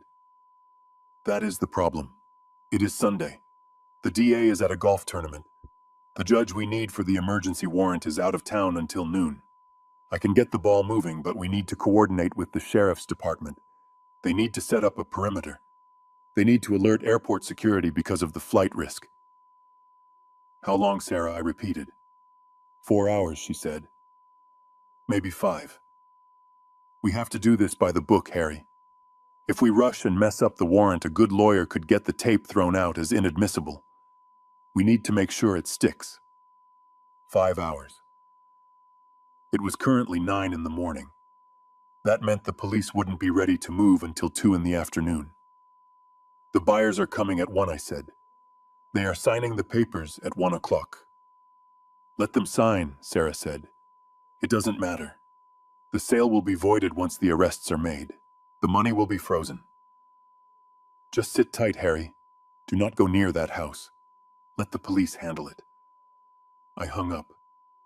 Sit tight. Stay away. That was the logical advice. That was the safe advice. But Sarah wasn't listening to the wiretap. She didn't know what I knew. I put the headphones back on. The receiver was still picking up the signal from the living room. They were awake. I heard the clatter of dishes. I heard the hum of the vacuum cleaner. They were staging the house. They were erasing the last traces of my existence to make it look perfect for the cash buyer. Then my phone rang. The screen flashed a picture of Tiffany and Brian taken years ago when they were happy. It felt like a knife in the gut. I stared at it for a moment, letting it ring. Then I answered. Hello, I said, keeping my voice raspy and defeated. Dad, Tiffany's voice came through. It was sugary sweet, the voice she used when she wanted me to babysit or fix a leaky faucet. Good morning. Good morning, Tiffany, I said. I was just calling to check in on you, she said. We were worried. We haven't heard from you since yesterday. Did you find a place to stay? I found a place, I said. It is small, but it is dry. That is good, she said. Listen, Dad. The buyers are coming early. They want to do a final walkthrough before we sign the papers at 1. I just wanted to make sure you were all done getting your things from the garage. I would hate for there to be any awkward run-ins. She wasn't worried about me. She was worried I would show up and spoil the illusion of the happy grieving widow selling her home. She wanted to make sure the coast was clear. I am done, I lied. I took what I needed. Great, she said, the relief palpable in her voice. That is really great. Look, once the sale is done and the dust settles, maybe we can have coffee. Before we go to Italy, I want you to say goodbye to Leo. The audacity took my breath away. She was offering me a crumb, a fake promise of a goodbye she never intended to let happen. She was going to dump my grandson at a boarding school and fly away without looking back. I gripped the phone tighter. Don't worry about the goodbye, Tiffany, I said, my voice dropping an octave, losing the tremor of the old man. Excuse me, she asked, the sweetness faltering. I said, don't worry, I repeated. I will be there. What do you mean? She asked, her tone sharpening. You said you were done. I am done packing, I said, cold and hard, but I am not done with you. I will be there this afternoon, Tiffany. I have a parting gift for you, something you earned. There was a silence on the line, a heavy, terrified silence. Harry? She warned, her voice dropping the mask entirely. Do not come here. If you show up, I will have you arrested. I have the deed. This is my property. Not for long, I said. I hung up the phone. I didn't give her a chance to respond. I tossed the phone onto the bed and immediately grabbed the surveillance headphones. I needed to hear the reaction. I needed to know what they were going to do. For a few seconds, there was silence in the headphones. Then I heard Tiffany scream, "Greg! Greg, get in here!" I heard heavy footsteps running across the hardwood floor. "What is it?" Greg asked. "What happened?" It was the old man, Tiffany hissed. Her voice was shaking with rage and fear. "He just called." He sounded different. Different, how Greg asked. "He didn't sound scared," she said. "He sounded calm. He said he was coming over. He said he had a parting gift." Greg laughed, but it was a nervous sound. "So what? Let him come. We will call the cops." "No, you idiot," she snapped. "He knows something." I could hear it in his voice. "He isn't just coming to beg, he is coming to make trouble. What if he talks to the buyers? What if he causes a scene?" "He won't get the chance," Greg said. His voice dropped low, lethal. I heard the sound of a drawer sliding open. It sounded like the heavy oak drawer in the sideboard where Brian used to keep the silverware. "I am not letting a senile old carpenter ruin a $4 million payday," Greg said. "Not when we are this close." "What are you doing?" Tiffany asked, her voice trembling. "Just insurance," Greg said. "I brought my piece from the car. If he shows up and tries anything, if he tries to step foot in this house before the papers are signed, I will handle it." "You can't shoot him," Tiffany whispered. "Not here. Not today." "I won't shoot him unless I have to," Greg said. "I will just scare him. But if he pushes me, well, we have dealt with problems before, haven't we?" I ripped the headphones off. My heart was hammering against my ribs like a trapped bird. They weren't just going to call the police. Greg was armed. He had a gun. And he was waiting for me. I looked at the clock. 10:30. Sarah said the police needed 4 hours. That put them at the house by 2:30 or 3. The buyers were coming at 1. I said I would be there. If I waited for the police, the sale might go through. Greg and Tiffany might slip away with the cash deposit. Or worse, if they got spooked enough, they might grab Leo and run now. They might use him as a shield. I couldn't wait. I couldn't trust the timeline of the bureaucracy. I was the only one who knew the immediate danger. I reached under the bed and pulled out the long, hard case I had brought from the garage. I unzipped it. Inside lay my old Remington 870 shotgun. It was a hunting weapon used for ducks and deer back when Brian and I used to go upstate. I hadn't fired it in years, but I kept it clean. I kept it oiled. I picked it up. The steel was cold and heavy. It felt familiar. It felt like a tool. I wasn't a killer. I had seen enough death in Vietnam to last 10 lifetimes. I didn't want to hurt anyone. But Greg had a gun. He had killed my son, and he was standing in my house threatening to handle me. I reached into the side pocket of the bag and pulled out a box of shells. Birdshot. Not lethal at a distance, but terrifying. I wasn't going there to execute them. I was going there to hold the line. I was going there to make sure they didn't leave until the handcuffs were on their wrists. I began to load the shotgun. The sound of the shells sliding into the chamber was loud in the small room. Click, click, click. I pumped the action once. Chick, chick. The sound was final. It was the sound of a decision being made. I wasn't going to let them hurt Leo. I wasn't going to let them intimidate me. I was going to walk through that front door, and I was going to look Greg in the eye, and I was going to see who flinched first. I grabbed the manila envelope with the evidence. I grabbed the digital recorder with the confession. I grabbed my phone. I walked out of the motel room into the bright, blinding sunlight. I threw the gear into the passenger seat of the truck. I checked my watch.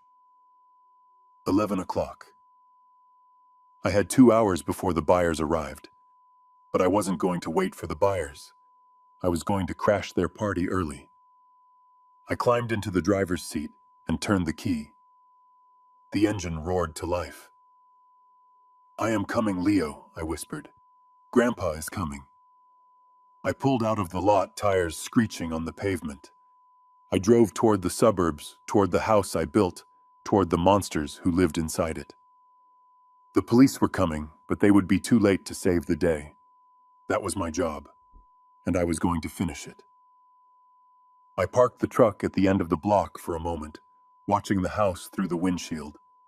It looked perfect. The lawn was manicured, the windows sparkled, and a sleek black Mercedes was parked in the driveway next to Greg's sedan. The buyers were here. They were inside, probably sitting at my dining room table holding pens that would sign away my life. I checked the passenger seat. The large Bluetooth speaker was charged and paired to my phone. The digital recorder was in my pocket.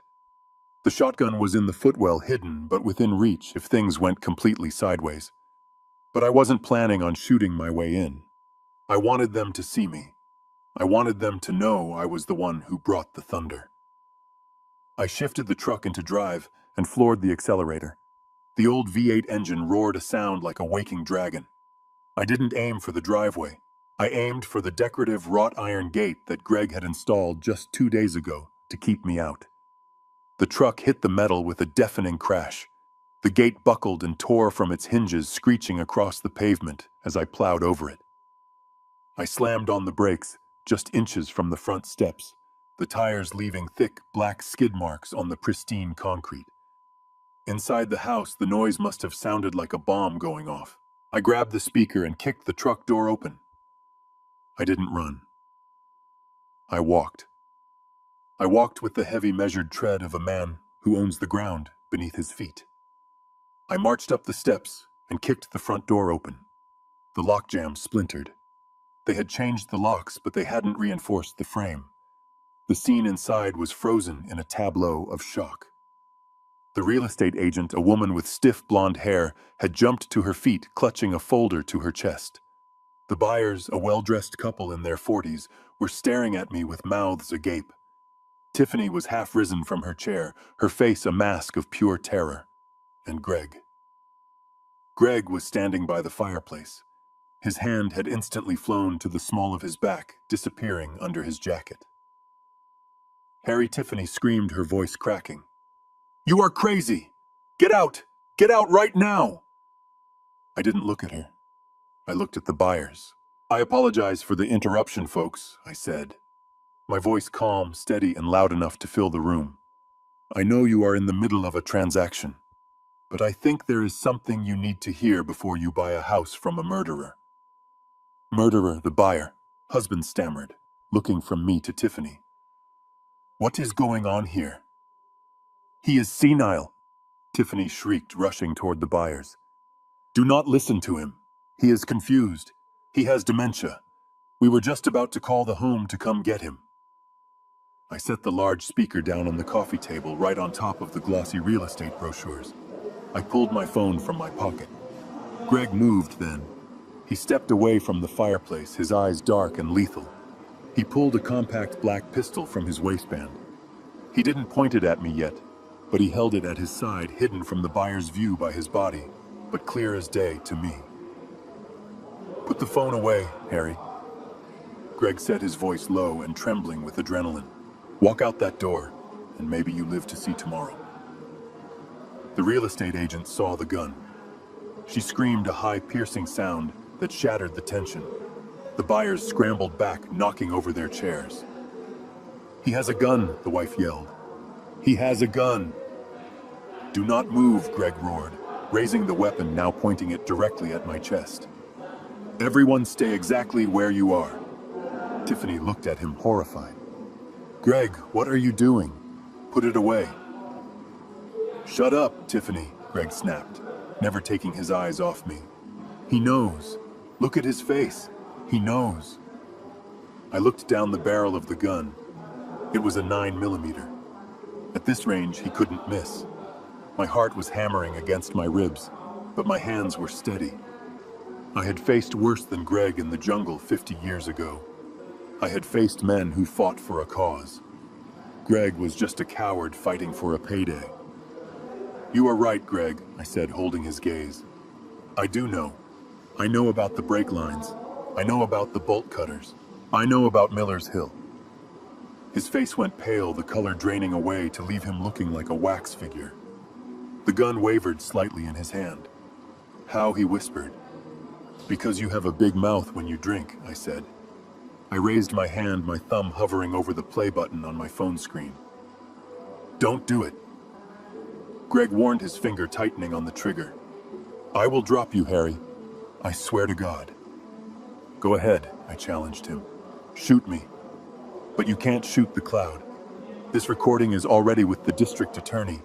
It is with the police. It is everywhere. Killing me just adds a second life sentence to the one you already earned. He hesitated. His eyes darted to the door, then back to me. He was trapped. He was a rat in a corner, and he knew it. Tiffany lunged at me, her fingernails clawing for the phone. Give it to me, she screamed. I sidestepped her easily, and she crashed into the coffee table. Now, I said. I pressed the button. Greg's voice boomed from the speaker, amplified and crystal clear, filling the room with the sound of his own guilt. I used the bolt cutters from the shop. I crimped it. Snapped right at the stress point. No brakes. 50 miles an hour. He didn't stand a chance. The silence in the room as the recording played was absolute, broken only by the damning voice of the man holding the gun. The buyers were huddled in the corner, holding each other. The agent was sobbing silently. Tiffany lay on the floor, staring at the ceiling, her face blank with shock. And Greg. Greg looked like his soul had left his body. He lowered the gun slowly, the barrel pointing at the floor. He listened to himself describe how he murdered his best friend. When the recording finished, the silence stretched out, thick and suffocating. You killed him, the buyer husband whispered. You actually killed him. Greg looked up. His eyes were wild, desperate. He raised the gun again, aiming it at my head. His hand was shaking violently now. Turn it off, he screamed, though the audio had already stopped. Delete it. Tell them it is fake. Tell them you made it up. It is over, Greg, I said softly. Look out the window. He blinked, confused. What? Listen, I said. Faintly in the distance, the sound of sirens began to rise. A low wail at first, then growing louder, closer, a chorus of justice coming down the street. Greg's eyes widened. He heard it. He looked at Tiffany, then at the door, then at me. You old bastard, he hissed. You ruined everything. He lunged. He didn't fire. He charged at me, using the gun as a club, swinging it toward my temple with all his strength. I didn't flinch. I didn't step back. I had been waiting for this moment for 3 days.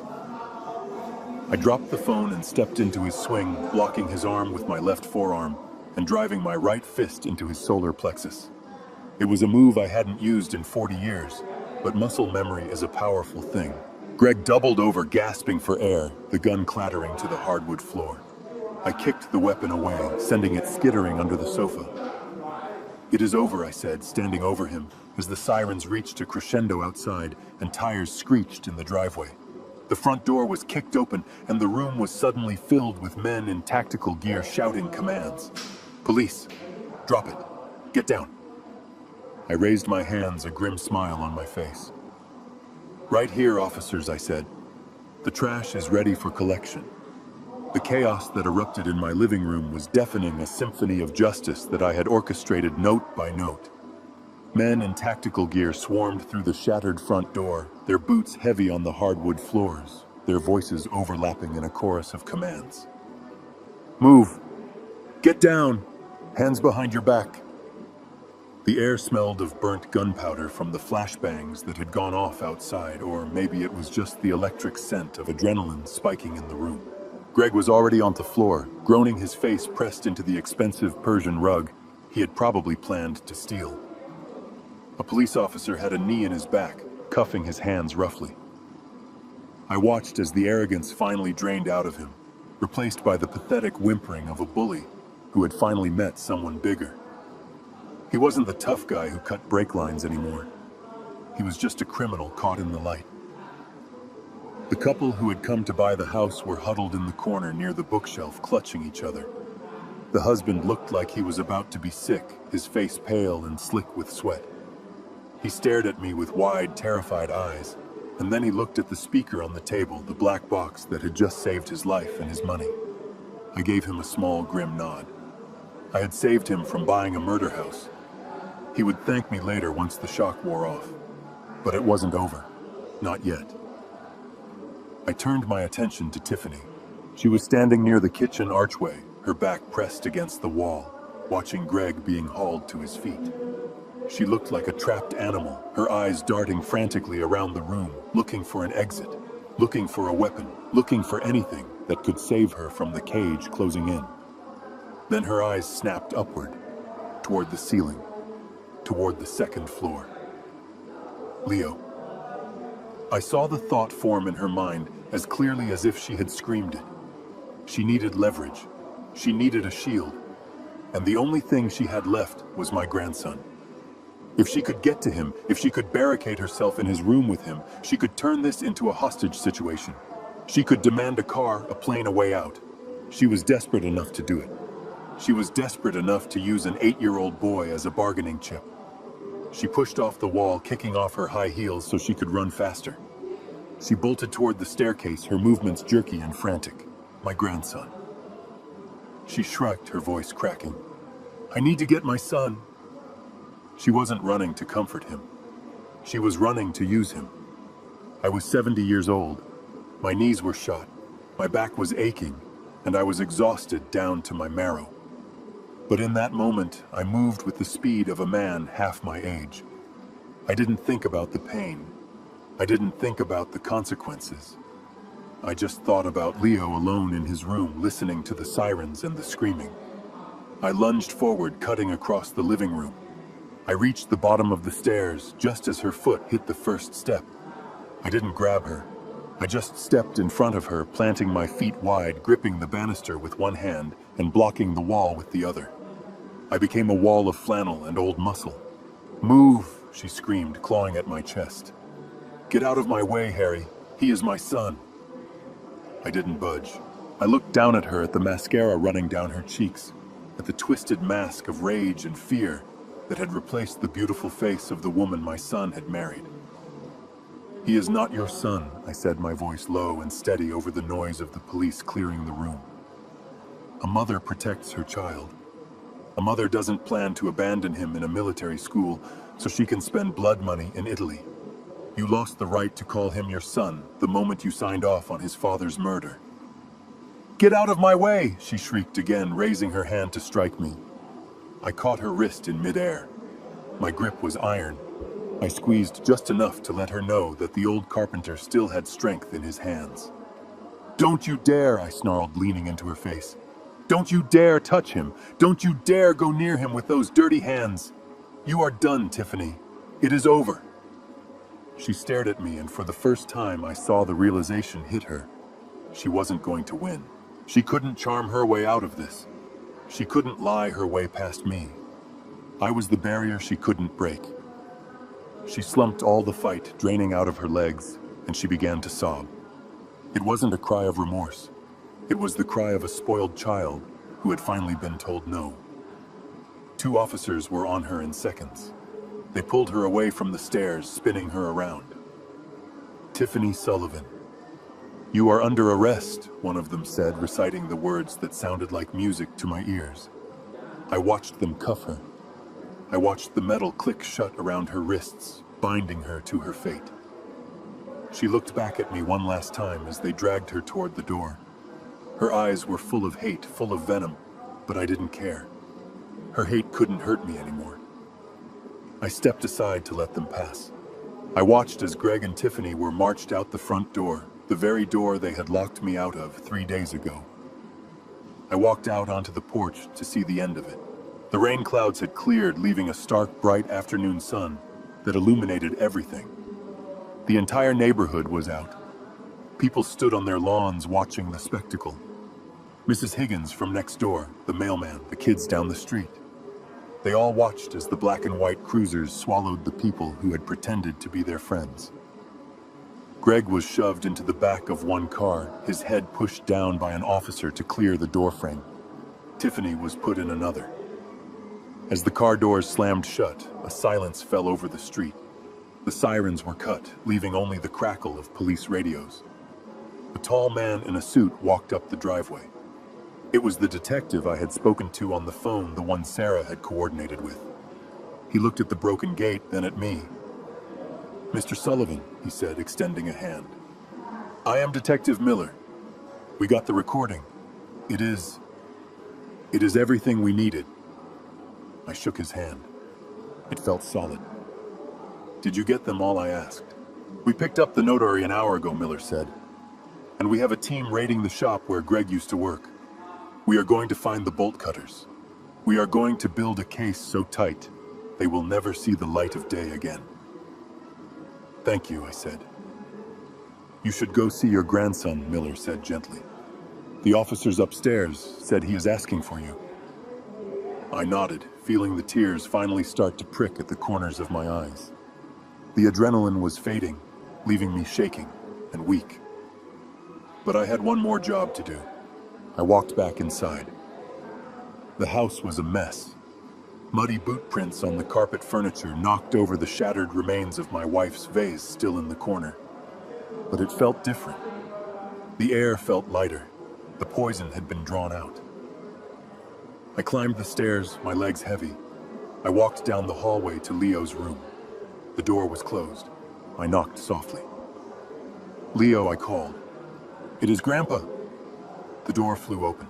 Leo was standing there, still wearing his pajamas, clutching the teddy bear I had rescued from the trash pile.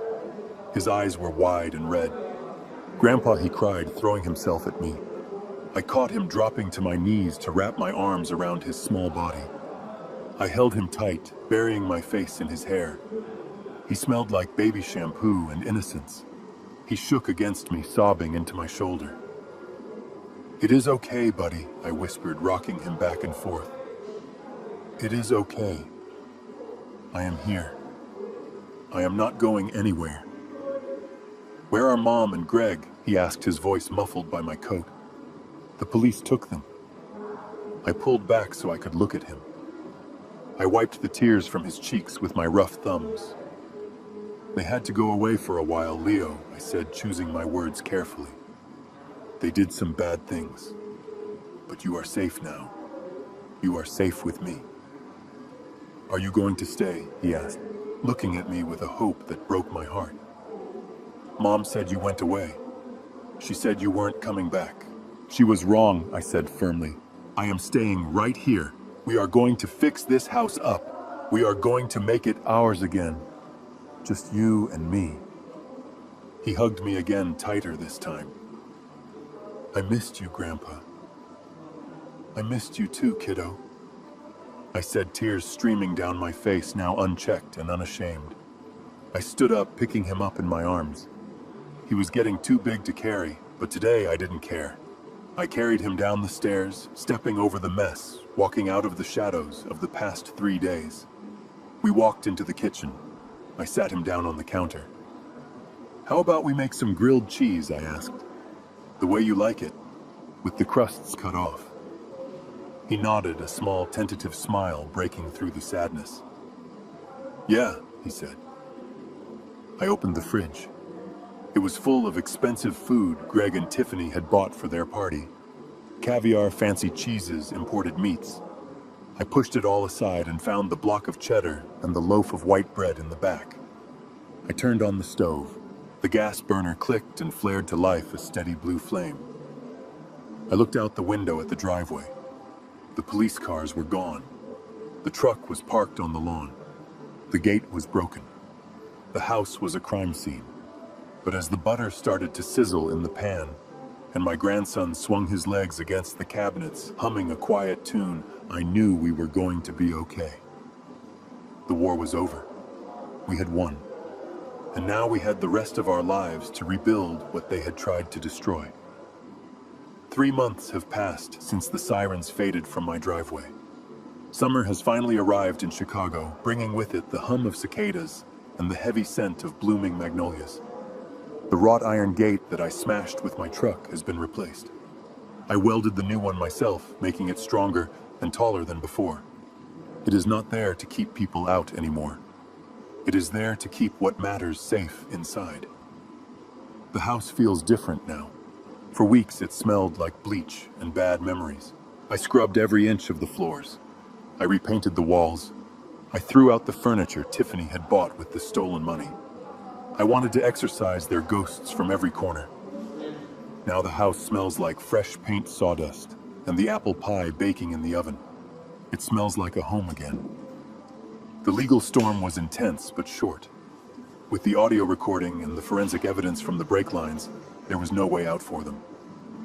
The district attorney did not offer a plea deal. He went for the maximum. Last week, the gavel came down. Tiffany Sullivan and Gregory Vance were sentenced to life in prison without the possibility of parole for first-degree murder conspiracy and insurance fraud. I was there in the courtroom when the sentence was read. Tiffany looked at me one last time. Her eyes were empty. She didn't look like a monster anymore. She just looked like a pathetic, greedy woman who had gambled everything and lost. Greg didn't even look up. He stared at his hands, the hands that had cut the brake lines as the bailiffs led him away. They are gone. They are erased. They can never hurt us again. The insurance money came through a few days after the verdict. $2.5 million. It is a number that still feels unreal to a man who spent his life counting pennies for lumber and nails. I sat at the kitchen table with the check in my hand, thinking about the price of that paper. It cost my son's life. No amount of money can ever balance that ledger. But I knew I had to use it for something good. I had to turn this blood money into a seed for the future. I put the majority of it into a blind trust for Leo. It will pay for his education, his first home, his start in life. He will never have to worry about debt the way his father did. He will be free. But there was still a lot left over. I thought about what Brian would have wanted. He loved engines. He loved fixing things. He loved the feeling of grease on his hands and the satisfaction of a job well done. He always said that the world needs more people who know how to build, not just people who know how to talk. So yesterday, I walked into the local vocational college. I sat down with the dean and I wrote a check. We established the Brian Sullivan Memorial Scholarship. Every year, 10 kids from low-income families who want to learn mechanics, welding, or carpentry will get a full ride. Books, tools, tuition, everything paid for. I want to fill this town with young men and women who know the value of hard work. I want Brian's name to be spoken with respect, not pity. I want his legacy to be built on the things he loved, not the tragedy of his death. Today, though, I am not a millionaire trustee or a philanthropist. I am just a grandpa with a paint roller in his hand. We are in the upstairs bedroom. It used to be the guest room where Tiffany threw my clothes in trash bags. Before that, it was Brian's room when he was a boy. Now it is going to be Leo's playroom. We are painting it a bright, cheerful blue, the color of the sky over Lake Michigan on a clear day. Leo is standing on a step stool wearing one of my old t-shirts that hangs down to his knees. He is holding a small brush, carefully painting the trim around the window. He is concentrating so hard, his tongue is sticking out of the corner of his mouth. It is the same expression Brian used to make when he was learning to drive a nail. I stop painting for a moment and just watch him. He has been seeing a therapist, a nice lady named Dr. Evans. She says he is resilient. She says he is processing the trauma better than expected. But I see the shadows in his eyes sometimes. I see him looking out the window waiting for a car that will never come. He dips his brush into the tray and looks at me. There is a smear of blue paint on his nose. "Grandpa," he asks, his voice small in the empty room. "Yes, sport," I answer, wiping my hands on a rag. "Do you think Daddy is mad at Mommy?" he asks. The question hangs in the air, heavy and complicated. I put down my roller. I walk over to the stool and lift him down. I sit on the floor, leaning against the wall, and pull him onto my lap. I wrap my arms around him, resting my chin on the top of his head. "Why do you ask that, Leo?" "Because she did a bad thing," he says into my chest. "The police said she hurt him. Does that make him hate her?" I take a deep breath. I look at the blue walls, the color of hope. I think about Brian. He was soft-hearted. He was the kind of man who forgave debts, who gave second chances, who loved Tiffany even when she didn't deserve it. Your daddy had a heart as big as the ocean, Leo, I say softly. He was a forgiver. He loved people. He loved you and he loved your mom. If he were here, he would probably be sad, not mad. He would be sad that she lost her way. I pause, tightening my hug. But I am different, Leo. I am not like your dad. I am a builder. And builders know that sometimes you have to tear down a rotten wall to save the house. I turn him so I can look into his eyes. They are Brian's eyes. Your daddy was the heart of this family, I tell him. But I am the shield. He is not mad because he is at peace. But I am the one who keeps the bad things away. And as long as I am breathing, nobody is ever going to hurt you again. Leo nods slowly. He seems to accept this. Is it just us now, Grandpa? He asks. I look around the room. I think about the empty chairs at the dining table. I think about the silence in the hallways. Yeah, kiddo, I say. It is just us. But we are pretty tough, aren't we? He smiles a real smile this time. Yeah, we are Sullivans. That is right, I say, poking his blue nose. We are Sullivans. And Sullivans don't quit. We go back to painting. We finish the trim as the sun starts to set, filling the room with golden light. We stand back and admire our work. It is not perfect. There are some drips, some uneven spots. But we did it together. Later that night, after Leo is asleep, I sit on the front porch in my rocking chair. The neighborhood is quiet. The stars are out. I have a cup of coffee in my hand, hot and black. I look at the driveway. There is no luxury sedan, no sports car, just my old truck, dented and reliable. I didn't want this fight. I didn't want to know the things I know. I would give every cent of that $2.5 million to have my son walk up that driveway one more time. But life doesn't give refunds. It only gives you what you build from the rubble. I took a broken house and made it a home again. I took a broken boy and I am giving him a future. I sip my coffee. It tastes good. It tastes like victory. To anyone out there listening to my story, I want to tell you something. Do not underestimate the quiet ones. Do not mistake patience for weakness, and never ever come between a father and his family. They told me to pack my bags. They told me to get out. They thought I was finished. But I am still here. I am standing on my porch, on my land, watching over my blood. The monsters are gone. The storm has passed. And for the first time in a long time, the foundation feels solid. If you have ever had to fight for what is yours, if you have ever had to stand up when everyone expected you to fall, share this story. Let the world know that justice isn't given. It is built brick by people who refuse to back down. This is Harry Sullivan signing off. Take care of your families and check your brakes.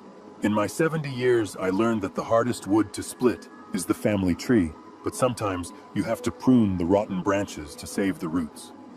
Tiffany and Greg mistook my silence for surrender and my age for weakness.